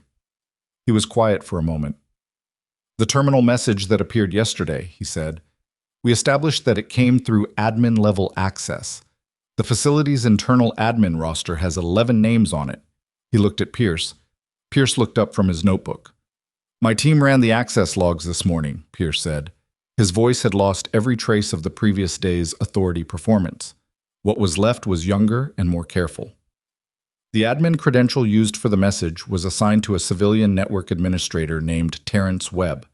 Webb has been on staff at Blackstone for 22 months. Where is Webb now? She asked. He didn't come in this morning, called in sick at 0545. I tried the number twice in the last hour. A pause. No answer. She looked at Mercer. Kane has an asset inside the facility, she said. Had, Mercer said. If Webb is running, the asset is blown. Kane knows we're on to the network access, he paused. Which is why Garrett moved today. They had a window before Kane reacted to the loss of his facility access, and they used it. She pulled out the chair and sat back down. The structure of the last 24 hours rearranged itself in her mind. Not chaotically, but with the specific reorganization of a tactical picture when new intelligence reframes the geometry. The terminal message. Not Mercer. Not Garrett. Webb, at Kane's direction, using her call sign to do what? To confirm her location? To spook her? To push her toward Mercer so that Mercer's arrival would look like her going active, giving Kane a justification for whatever he'd been planning? He's watching this installation, she said. Almost certainly. Which means he saw what happened on Range 6 yesterday. Yes. He saw you identify me. He saw the shots. Yes. And he saw the terminal message produce a reaction. Yes. She looked at the dark display screen on the wall. He's not just eliminating witnesses, she said. He's managing the narrative. He's eliminating people who know what Carvar Mountain actually was, and he's watching Mercer to see who Mercer leads him to. She looked at the general. Coming here put me on his list, didn't it? It wasn't a question. You were already on his list, Mercer said. The file pull on your emergency contact, that was 3 days ago before I arrived. The file pull on Lily's name. She sat with that for a moment. He's going after the shooter, she said. Not just the witnesses. Me specifically, because I'm the one who pulled the trigger, and the trigger is the one piece of the operation that can't be explained away by paperwork and compartmentalization. She looked at Mercer. He needs me to either go away quietly or be discredited before anyone starts asking questions about what actually happened at Carvar Mountain. That's our assessment, Voss said. What's his timeline? We don't know. The pace has accelerated. Hendricks was 6 weeks ago. The archive pull was 2 weeks ago. Your emergency contact file was 3 days ago. Voss spread his hands on the table. The intervals are shortening. She looked at Pierce. The data recorder on the M82. The one I flagged. Pierce straightened slightly. It's in the armory. I had it pulled after the scope mount went to depot. Where physically? Evidence lockbox in the armory's secure storage. I logged it after you flagged the mount defect. It goes in lockbox when any equipment is pulled for documented malfunction. Standard protocol. That's why they came for the armory, she said. Not to take a weapon, to take the recorder. It has documentation of yesterday's events. Mercer's presence, his identification of me, everything. She looked at Mercer. Kane wanted the physical record of this interaction. So he could confirm what he saw from wherever he's watching, Mercer said. Or so he could control what the record shows. She paused. Where's the recorder now? Still in the lockbox, Pierce said. I need it destroyed. Pierce looked at Mercer. Mercer looked at Maya. If we destroy the recorder, we lose our own documentation of yesterday, Pierce said. The shots at 1,300 meters, the general's identification. I know what we lose, she said. What we gain is that Kane doesn't get a physical record he can manipulate or suppress. She held Mercer's eyes. If he gets the recorder, he can edit the event. He can reframe what happened here in whatever way serves him. If the recorder doesn't exist, he has to work with what his surveillance picked up, which is ambient and degraded and uncontrolled.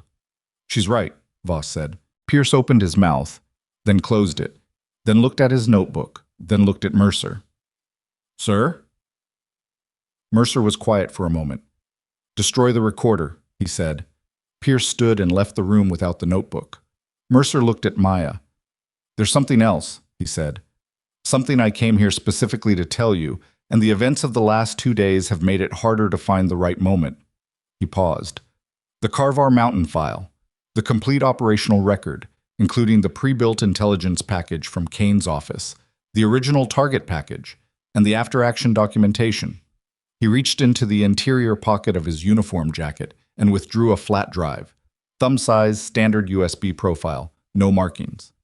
I've had a copy for 7 months. This is the only physical copy that exists outside the classified archive. He set it on the table in front of her. She looked at it. What am I supposed to do with that? She said. Nothing yet. Keep it. Understand what's on it. He pushed it slightly closer. There is documentation on that drive that exonerates you, that establishes the deception under which the operation was conducted, the false target identification, the chain of authorization that led back to Kane's office. He looked at her steadily. You did not commit a crime at Carvar Mountain. You were given a falsified target package by a superior officer, and you executed a lawful order as you understood it. The crime was Kane's. She looked at the drive. She thought about the deputy minister, a civilian, a man who had been trying to expose something and had been neutralized for it, and had been made to look like a military target, and whose death had been folded into a classified operational record where nobody would ever look. She thought about what it meant to have taken that shot. She thought about what it meant to have lived with it for 5 years without knowing. He had a family, she said. Yes. Do they know what happened to him? They were told he died in a vehicle accident, rural road mechanical failure. A pause. Same story as Hendricks. She picked up the drive and held it in her palm. It weighed almost nothing, which was wrong. Something that carried that much weight should weigh something. What do you need from me? She said. Right now, your testimony. On record, formal, witnessed by a legal authority. Your account of the Carvar Mountain operation as you were briefed, as you understood it, and as you executed it. Combined with the documentation on that drive, it's enough to open a formal investigation into Kane that cannot be quietly closed. Kane will know. Yes. He'll accelerate. Yes. He'll go after the people on that roster faster. Yes. Mercer didn't soften it. This is the part where I tell you that I have no good options to offer you. Every path from this point involves risk. To you, to the people who survived Black Talon, to the case itself. He folded his hands. But not moving is also a choice, and it has consequences too. Hendricks didn't move. Hendricks is in the ground in Montana. The room was quiet. She closed her hand around the drive. I want protection for Lily, she said. Done. I'll have assets on the school within the hour. Not obvious. If Kane's people see federal security parked outside a desert elementary school, it confirms that I'm cooperating. It puts her in a more visible position, not a safer one. She met his eyes. I want plainclothes, unmarked, 2-person rotation. I want to be able to verify their identity personally before they take the posting.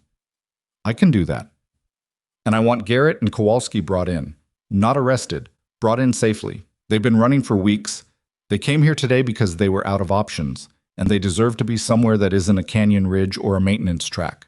Mercer looked at Voss. I can reach them through the back channel, Voss said. It'll take a few hours. Make the call, Mercer said. Voss stood and left. Pierce came back in. He didn't sit down. He stood at the edge of the table and looked at Mercer with an expression that had moved completely past everything performative and arrived at something rawer and more honest than anything he'd shown in 2 days. The recorder is destroyed, he said. Good, Mercer said. Pierce looked at Maya.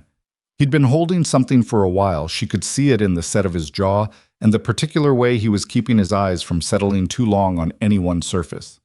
"I need to say something," he said. "You don't," she said. "I do." He pushed through it. "The scope mount. Yesterday morning, you filed a report. I overrode it. I was wrong. And the consequence of that was that you had to account for a defect I refused to acknowledge when you were demonstrating, whatever it is you were demonstrating." He looked at her directly. "That's not the kind of officer I intend to be. I want you to know that." She looked at him for a moment. "You had no context," she said. "That's not an excuse." "No. But it's a reason, and reasons matter when you're calibrating how much something should cost you." She held his eyes. "You adjusted faster than most would have. That's something." He nodded once. "Is there anything I can do?" he said. "Right now, practically speaking. Any way I can be useful to what you're trying to do." She thought about it. "The facility's north perimeter," she said. "The canyon approach. Whoever placed Rourke's shot came in from that direction and withdrew the same way. I want the canyon sweep documented. Entry point, position evidence, exfil route. If we can establish Kowalski's position physically, it gives us a data point on her movement pattern that Voss can use to make contact." "I can do that," Pierce said. "Take someone with you. Don't go into the canyon alone." He left. She sat alone with Mercer. The command room was quiet enough that she could hear the generator cycling through its load in the distance, the same rhythm she'd heard on the range while she was watching the fence line. It felt like a long time ago. It had been less than 2 hours. "I need to ask you something," she said. "Ask." "The reactivation story. The cover for why you came here." She looked at him. "There are people who actually want Black Talon rebuilt. You said that." "Yes." "Who?" "People who look at the current threat environment and see gaps that conventional forces can't close. The same argument that built the unit the first time." He paused. "It's a reasonable argument. Kane made it. Kane made it for his own reasons. That doesn't automatically make the argument wrong." He looked at her steadily. "But I'm not here to rebuild Black Talon. I'm here to dismantle what Kane did to it." "And after that?" He was quiet. "After that is a different conversation," he said. "One that requires this one to be finished first." She looked at the drive in her hand. "When you found me," she said, "when you traced me to Fort Kavanaugh 3 years ago, and you knew where I was, why didn't you come then?" He was quiet for a moment. "Because your daughter was still sick," he said. "Because you'd made a choice that I didn't have the right to interrupt. And because at that point I didn't have the full picture. I had suspicions and fragments, not evidence." He met her eyes. "I waited until I had enough to bring you something real instead of just asking you to trust me." She absorbed that. "You could have warned me. 3 years ago, even without the full picture. You could have told me to watch my back." "Yes," he said. "I could have. And I didn't, because warning you without giving you the full context would have sent you into a threat environment you didn't understand, and I didn't want to do that to you." He paused. "It was the wrong call. I've thought about it a lot. I should have warned you." She looked at the table. He was being honest with her, not fully honest. There was no such thing as fully honest between a general officer and an asset, and she'd lived in that world long enough to know it. But honest within the parameters of what was real, and that was something. "Garrett's note said the operation wasn't what we were told," she said. "That's accurate." He knew. Before today he knew. Garrett figured it out approximately a year after Carvar Mountain. He'd retained certain materials from the pre-operational briefing against protocol, which is why he's alive today, because he had something that made him dangerous enough to fake his death over. Mercer looked at the dark display screen. He's been sitting on it, trying to figure out who to trust, for 4 years. And he chose now. He chose now because Kane started moving, because Hendricks died, because the window for doing nothing safely closed. He looked back at her. And because he believed you'd be the one who could make it matter. She looked at the drive again, held it, put it in the inside pocket of her contractor vest, next to the breast pocket where Garrett's note had been, and she could feel the slight weight of both of them against her rib cage when she breathed. "I need a phone," she said, "a clean one, not connected to the facility network." Mercer reached into his jacket and handed her a burn phone, a simple bar-style handset, the kind that had been standard protocol in operational contexts for 20 years, because their simplicity was also their security. She took it, stood. "I'm going to call my daughter," she said. "Of course. And then I'm going to give you your testimony." She looked at him. "Everything. Carvar Mountain, from the first briefing to the last shot. Everything I knew, everything I didn't know, everything I understood the operation to be." She paused at the door. "And then we're going to talk about Kane." Mercer nodded. She walked into the hallway and stood at the window that faced the east. Not the East Ridge, that was empty now, but the general direction of the desert and the highway and the 17 miles of state road between her and a quarter-acre lot with a mesquite tree in the yard. She dialed the school's main number. It rang twice. "Desert Ridge Elementary. This is Maya Cross. I'm Lily Cross's mother. I'm calling to confirm she's in class." "One moment." A pause. Keyboard sounds. "Yes, Miss Cross, Lily's in her classroom. Is everything all right?" She looked at the desert. "Everything's fine," she said. "I just needed to hear that." She ended the call, stood at the window for another moment, the burn phone warm in her hand, the drive pressing its small weight against her ribs. Down the hall, she could hear Mercer's aide arranging something on the phone. Logistics, coordination, the administrative infrastructure of a general officer managing a situation that had no good category. She could hear the distant sound of the generator. She could hear, just barely, the wind against the facility's exterior walls.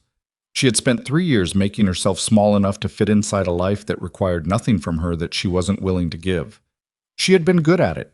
She had been, in the ways that mattered, genuinely happy in the smaller life. The school pickups, the cracked dash, the teal front door, the mesquite pods on the walkway. She never got to in time. None of that had been pretend. But the thing she carried, the thing that had made her reaper, the thing that had put her behind a rifle at 1,300 meters yesterday, and made it look effortless when it was the opposite of effortless, when it was the result of more hours of work than she could calculate, starting from when she was young enough that the work had restructured her at some foundational level. That thing had not gotten smaller. She had just stopped pointing it at anything. Now it had somewhere to point. She walked back to the command room and sat down across from Mercer and put her hands flat on the table. "Start recording," she said. He nodded to his aide. The aide placed a small device on the table between them and pressed a button. "State your name and your previous operational identifier for the record," Mercer said. She looked at the recorder. "Maya Cross," she said. "Ah. Operational call sign, Reaper, Black Talon Unit, Position 1.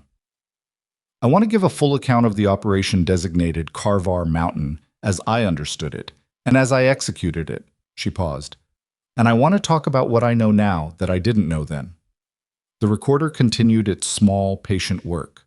She began. The testimony took 2 hours and 19 minutes. She did not perform it. That was the thing she'd been most afraid of. That when she finally sat down and said the words out loud, something would break loose in the delivery and make her sound like she was building a case for herself rather than stating facts. But the facts, laid out in sequence from the first briefing to the last trigger pull, has their own structure and their own weight, and she followed that structure the way she'd always followed a shot, with the minimum intervention necessary to let the natural physics work. She talked about the pre-operational briefing in a basement room with no windows. She talked about the target package, the photograph, the coordinates, the threat assessment, the justification that had been presented to her as verified intelligence. She talked about the insertion, the position, the conditions on the mountain, temperature, wind, elevation, the specific quality of cold at altitude that settles into metal and changes its behavior in ways you have to account for. She talked about the reconnaissance team's position as she'd understood it. She talked about the shot. She did not flinch at the shot. That was the thing about being honest instead of strategic. You didn't get to flinch. You said what happened, how it happened, what you believed about it when it happened, and you let the record be what the record was. When she finished, Mercer's aide stopped the device. The room was quiet. Mercer looked at the recorder for a moment, then at her. "Thank you," he said. She looked at the table. "Don't thank me yet," she said. "You still have to do something with it." Garrett came in at 1900. Not through the front gate, through the maintenance road, the same approach his team had used 6 hours earlier, which struck her as either bold or practical, and after a moment she decided it was both. Voss had made contact through the back channel at 1600, and Garrett had been close enough to respond quickly, which told her he'd been waiting somewhere within 20 miles of the facility for a communication that didn't come with handcuffs attached. He came in alone. Kowalski was still outside, but her choice, Garrett said, and her right.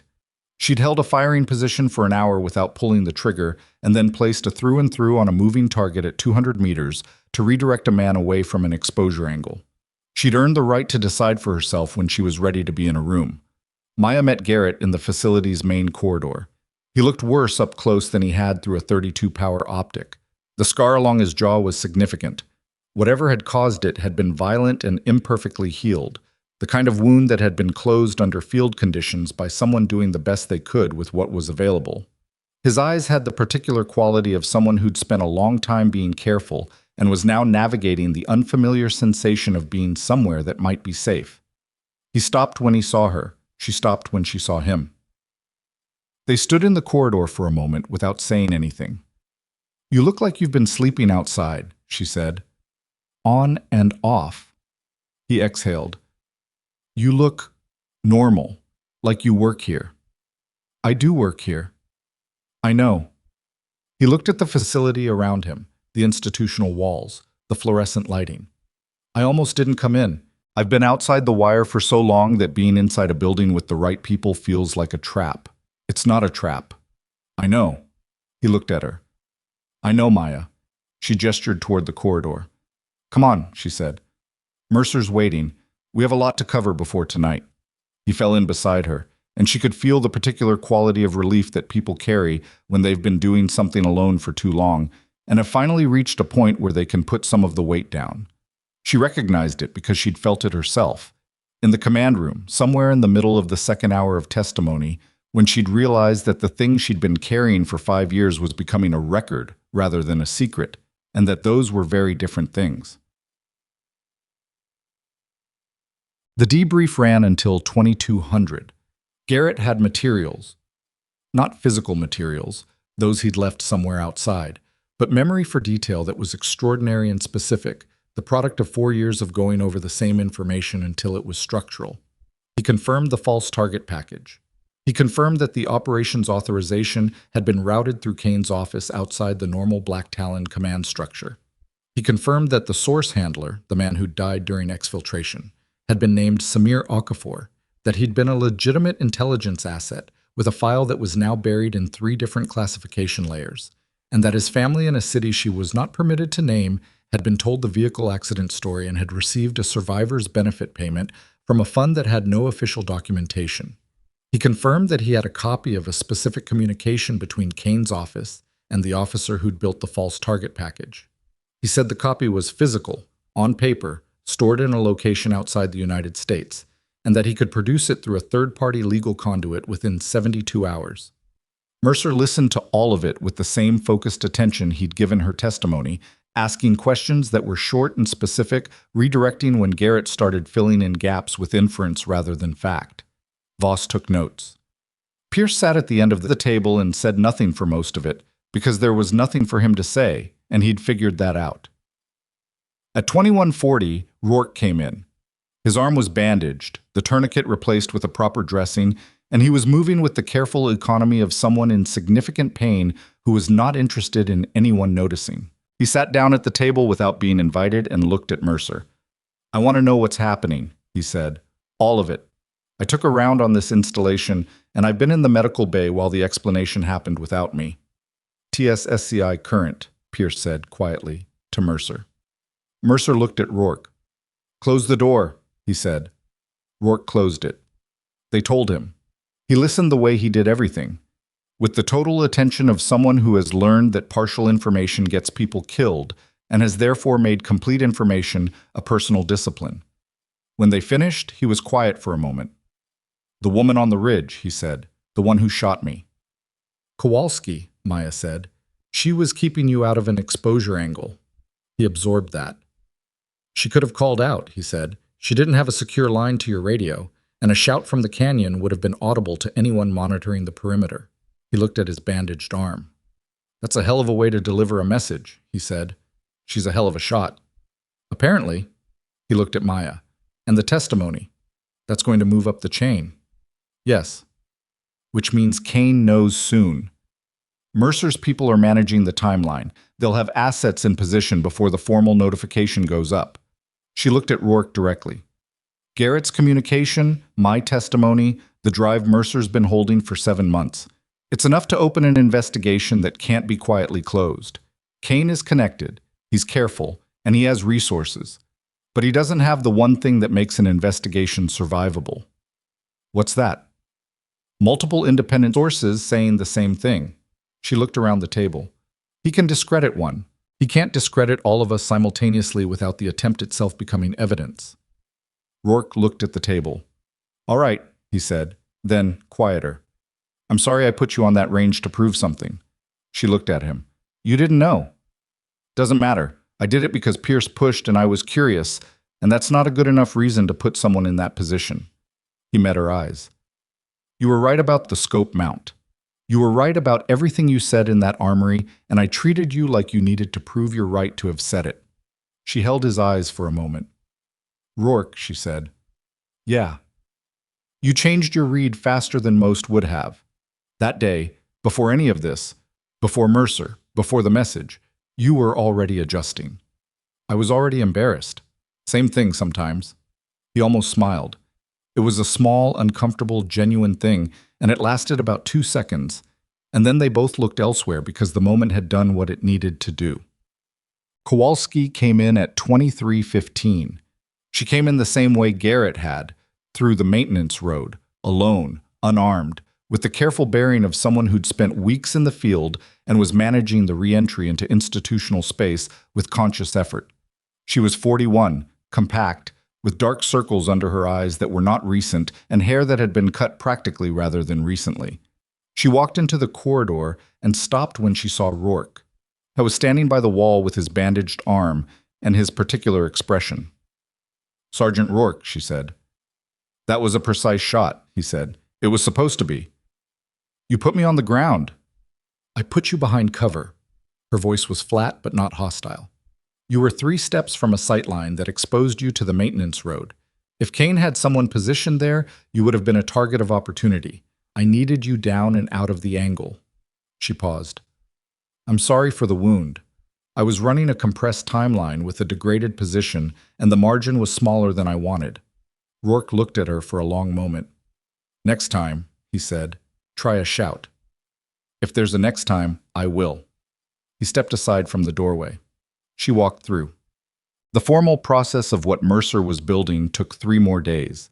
She was not present for most of it. She was present for her own testimony, which she gave again. This time to a legal officer Mercer flew in, a JAG colonel who asked different questions and was interested in specific procedural details that Mercer's session hadn't focused on. She answered those questions with the same completeness she'd brought to the first session. She drove home each night. She made dinner. She helped Lily with a project about desert ecosystems that required cutting pictures from magazines and attaching them to a poster board, a task that took 90 minutes longer than anticipated because Lily was particular about the placement of the pictures in a way that Maya recognized and did not comment on. They watched television afterward, something animated and uncomplicated, and Lily fell asleep against her shoulder on the couch, and she sat there for a while without moving, watching the light change in the room before she carried her to bed. The plainclothes protection detail was 2 people in an unmarked car on the street. She'd verified their identities personally, as she'd asked Mercer. They were good. She almost hadn't spotted them the first evening, which was what good looked like. On the 3rd day, Mercer called her into the command room at Blackstone. He was alone this time. He looked like a man who had slept in small increments and eaten at irregular intervals, which was how a general officer looked when a situation had moved from the planning phase into the execution phase, and they were managing more variables than they could fully hold. Kane has been formally notified of the investigation, he said. His legal counsel filed a response this morning. He's requesting a stay pending review of the classification status of the materials. He'll get it? For a week, maybe 2. It slows things, but it doesn't stop them. The volume of independent sourcing is too high for a stay to accomplish more than delay. He looked at her. He also issued a statement through his counsel characterizing the investigation as politically motivated and the testimony as fabricated. Of course he did. His counsel specifically referenced you. By your civilian name and your operational call sign. He paused. He's going public with the existence of Reaper. She sat down. She'd known this was a possibility. She'd thought about it on the drive home the previous evening, thought about it while the animation played and Lily slept against her shoulder. She'd run the implications through in her head with the same systematic attention she applied to everything, and she'd arrived at the same conclusion each time, which was that it was manageable. Not comfortable, not without consequences, but manageable. Then he's public, she said. He's claiming that Reaper was a rogue element within Black Talon operating outside sanctioned parameters, that Carvar Mountain was an unsanctioned engagement. Mercer's voice was level. He's reversing the accountability. He doesn't have documentation to support that. He doesn't need documentation in public. He needs a competing narrative. She looked at him. What do you need from me? I need you to understand that the next several months are going to be complicated. There will be inquiries that reference you. The classification review will expose some of what Black Talon was, in general terms, because that can't be avoided if we're going to use the operational record as evidence. He held her eyes. Your life is going to change. The quiet you've built here is going to have edges it didn't have before. She thought about the teal door, the mesquite tree, the cracked dash. My daughter's name stays out of it, she said. I'll do everything I can to ensure that. That's not enough. I need a commitment. Her name will not appear in any public-facing document or proceeding. I'll put it in writing. He held her eyes. That I can commit to. She looked at the table. Okay, she said. There's something else. He reached into his jacket. He put the small black insignia pin on the table, not the one from her collar, a different one, the newer one he'd tried to hand her on the first day. I want you to take this. She looked at it. I told you. I'm not reactivating. I'm not asking you to reactivate. He looked at the insignia. I'm asking you to take it as a record, as acknowledgement that what you were and what you did was real and sanctioned and carried out in good faith. Whatever Kane says publicly. He slid it across the table toward her. This isn't a recruitment. It's a correction. She picked it up, held it in her palm. It was lighter than it should have been. Everything important was lighter than it should have been. The investigation, she said. Kane. How does it end? Honestly, I don't know. He's connected and he's careful and he has resources I can't fully map. Mercer folded his hands. What I know is that the materials are in the hands of people who can't be individually compromised. Too many of them, too distributed. He can slow it. He can complicate it. He can't stop it from being seen. He paused. And Samir Okafor's family deserves to know what actually happened. Whatever else this produces, that part I can ensure. She closed her hand around the pin. That matters, she said. Yes. She put it in her pocket, not on her collar. In her pocket, where it sat next to the burn phone and against the slight memory of where Garrett's note had been. She stood. I'm going to finish my shift, she said. Mercer looked at her. Your shift. I have 3 weapons on the bench that need completing the inspection sequence, and if I leave them for tomorrow, I'll be starting the day behind. She looked at him evenly. I work here, General. That hasn't changed. He looked at her for a long moment. Then he nodded.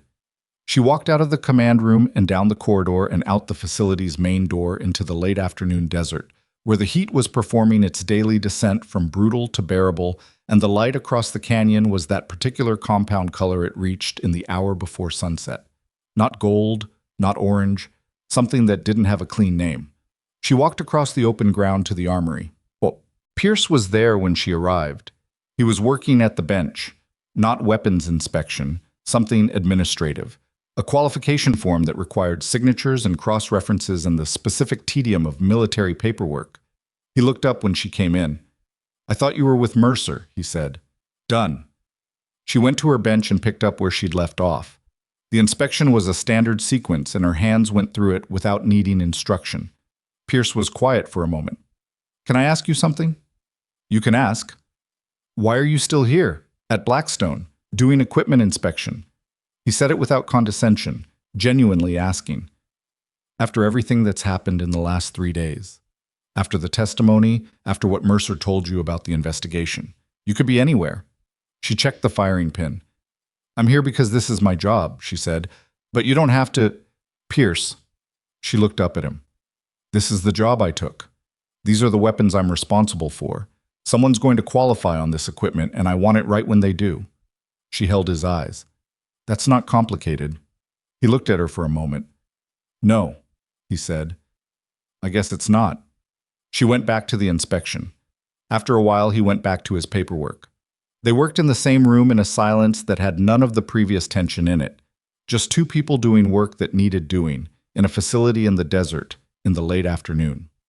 Rourke found her on the empty range at sunset. He came out with his good arm, the bandaged one held slightly away from his body, and he stopped beside her where she was standing at the equipment station looking at nothing in particular. Just the range. The steel targets in the distance, the canyon walls going dark as the light left them. You're going to testify, he said, against Kane. I already did. I mean publicly. If it comes to that. If it comes to that, she said. Will you? She looked at the range. He used me to kill a man who was trying to do the right thing, she said, and then he buried the record and let me live with the weight of it for 5 years. She paused. If standing in a room and saying that out loud is what it takes for it to matter, then, yeah, I'll stand in the room. Rourke was quiet. I'm sorry, he said, for what was done to you. Not by me. I know the distinction, but just, I'm sorry that happened. She looked at the steel targets in the distance, the way they caught the last edge of the light. Rourke, she said, yeah. You asked me the first day Mercer was here whether there was a threat to your people. I remember. I told you I didn't know yet. You did. I know now. She turned to look at him. The threat wasn't to this facility. It was to the people from the unit. Kane's moving through the roster. She paused. You're not on the roster.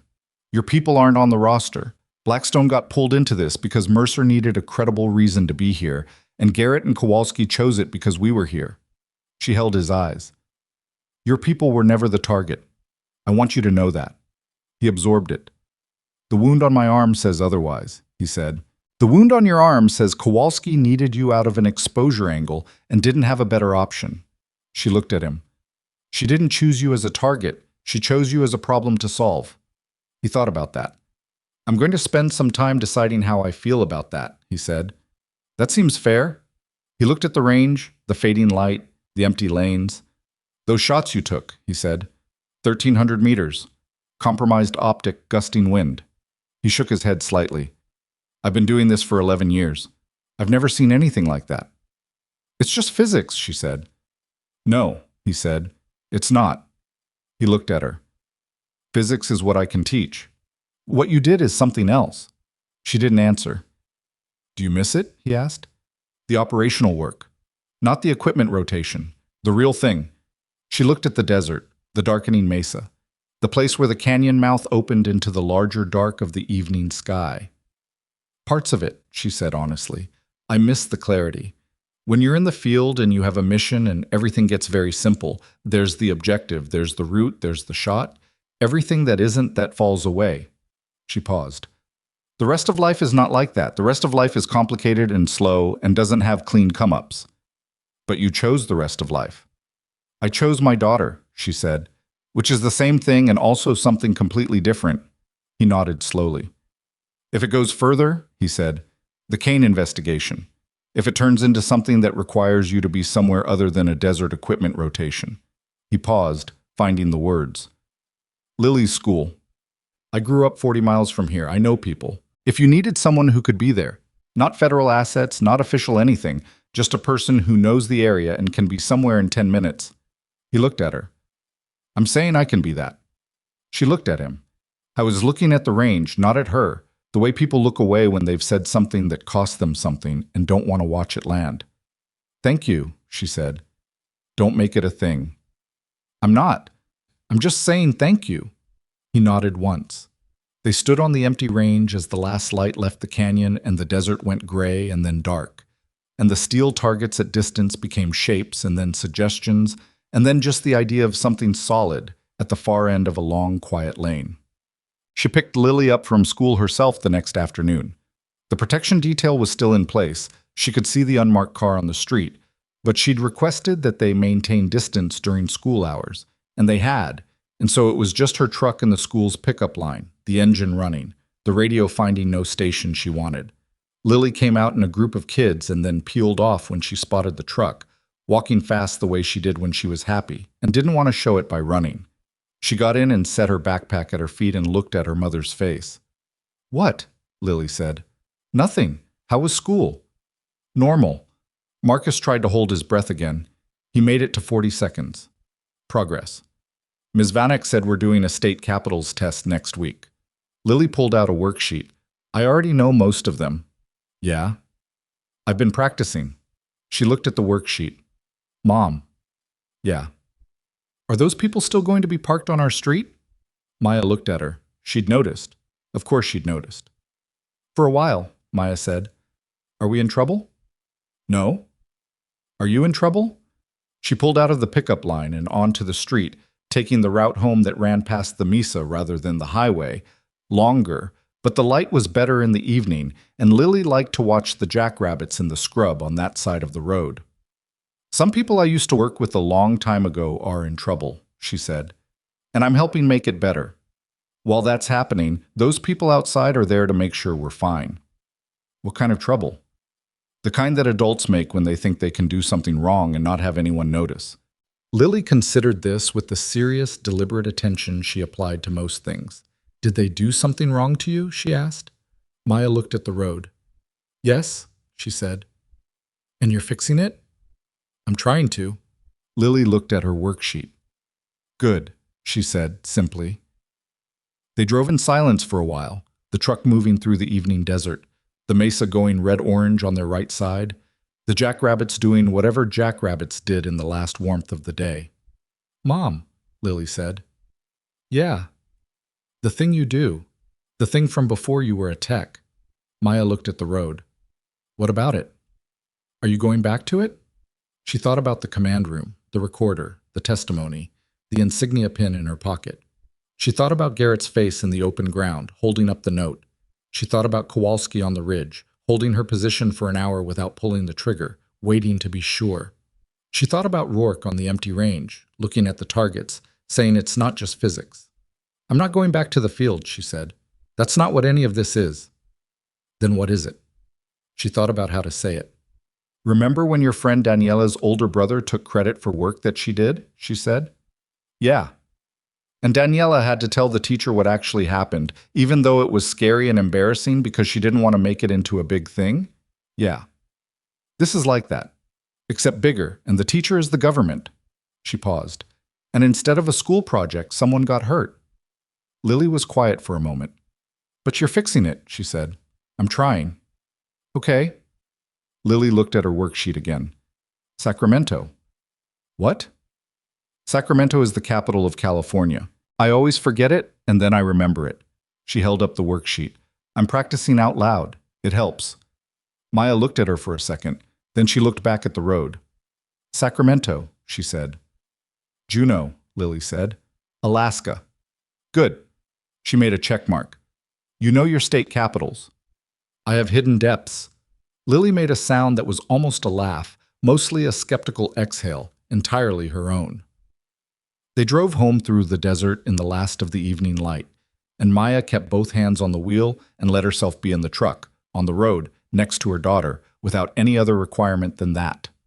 6 weeks later, Admiral Victor Kane was formally placed under investigation by a federal oversight body operating under a classified charter that its members were not permitted to discuss publicly. His legal counsel issued a statement. The statement was 6 paragraphs of careful language that said nothing admissible. The investigation was not fast. Investigations like that one never were. They moved through documentation and testimony and classification review and interagency negotiation with the grinding patience of institutional machinery. And that grinding patience was appropriate because the thing they were grinding toward was an accurate record. Samir Okafor's family was contacted through a diplomatic channel that Mercer handled personally. He did not go himself. He sent someone who spoke the language and carried documentation that could not be misread. Maya did not know what was said in that meeting. She did not ask. Some things were not hers to know.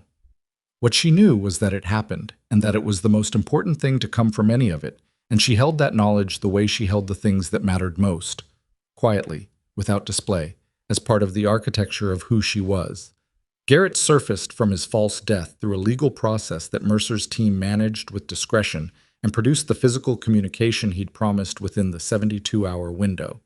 He went into a temporary protected status while the investigation proceeded. He was not happy about the temporary part because Garrett had never been someone who did temporary well, but he managed it. Kowalski made her own arrangements through Voss and declined most of what was offered, which was consistent with everything Maya remembered about her. She accepted a secure communication channel and used it occasionally. Brief transmissions, information that was useful, and nothing that wasn't. It was enough. Rourke's arm healed. It took 6 weeks and a course of physical therapy that he attended inconsistently and a follow-up procedure that he delayed longer than the surgeon recommended, which was also consistent with everything she'd come to understand about him. He was back on the range by the end of the 2nd month, moving with the slight favoring of the arm that would probably last another few months and might become permanent in cold weather, the kind of permanent that you incorporate into how you carry yourself rather than the kind you complain about. Pierce transferred to a different installation at his own request, citing professional development reasons that were technically accurate if not complete. Before he left, he filed an amended maintenance report on the M82 that formally overturned his original override, with a note in the documentation that credited the initial flag to M-Cross, Equipment Systems Level 2. It was a small administrative action. It was also the kind of action that a person files when they're trying to be who they intend to be, and she respected it for that. She kept the contractor position. The work was real. The inventory needed doing. The weapons needed inspecting. Every time she flagged a defect and it got repaired, someone somewhere in the chain that connected Blackstone to the field would benefit from a weapon that functioned correctly, and they would never know why, and that was fine. That was the point. Good work didn't require a witness. Mercer called her once a month with updates on the investigation. The calls were short and professional, and he never stayed on the line longer than the information required, which was how she preferred it. Once, toward the end of a call, he said something that wasn't about the investigation. "Are you all right?" he asked. She thought about it. "I'm getting there," she said. "That's honest." "You asked for honest." "I did." A pause. "The unit insignia, the one I gave you. I have it?" "You don't have to wear it. I want you to know that. Keeping it is enough." She looked at the insignia where it sat on the kitchen windowsill, where she'd placed it the first evening she'd brought it home.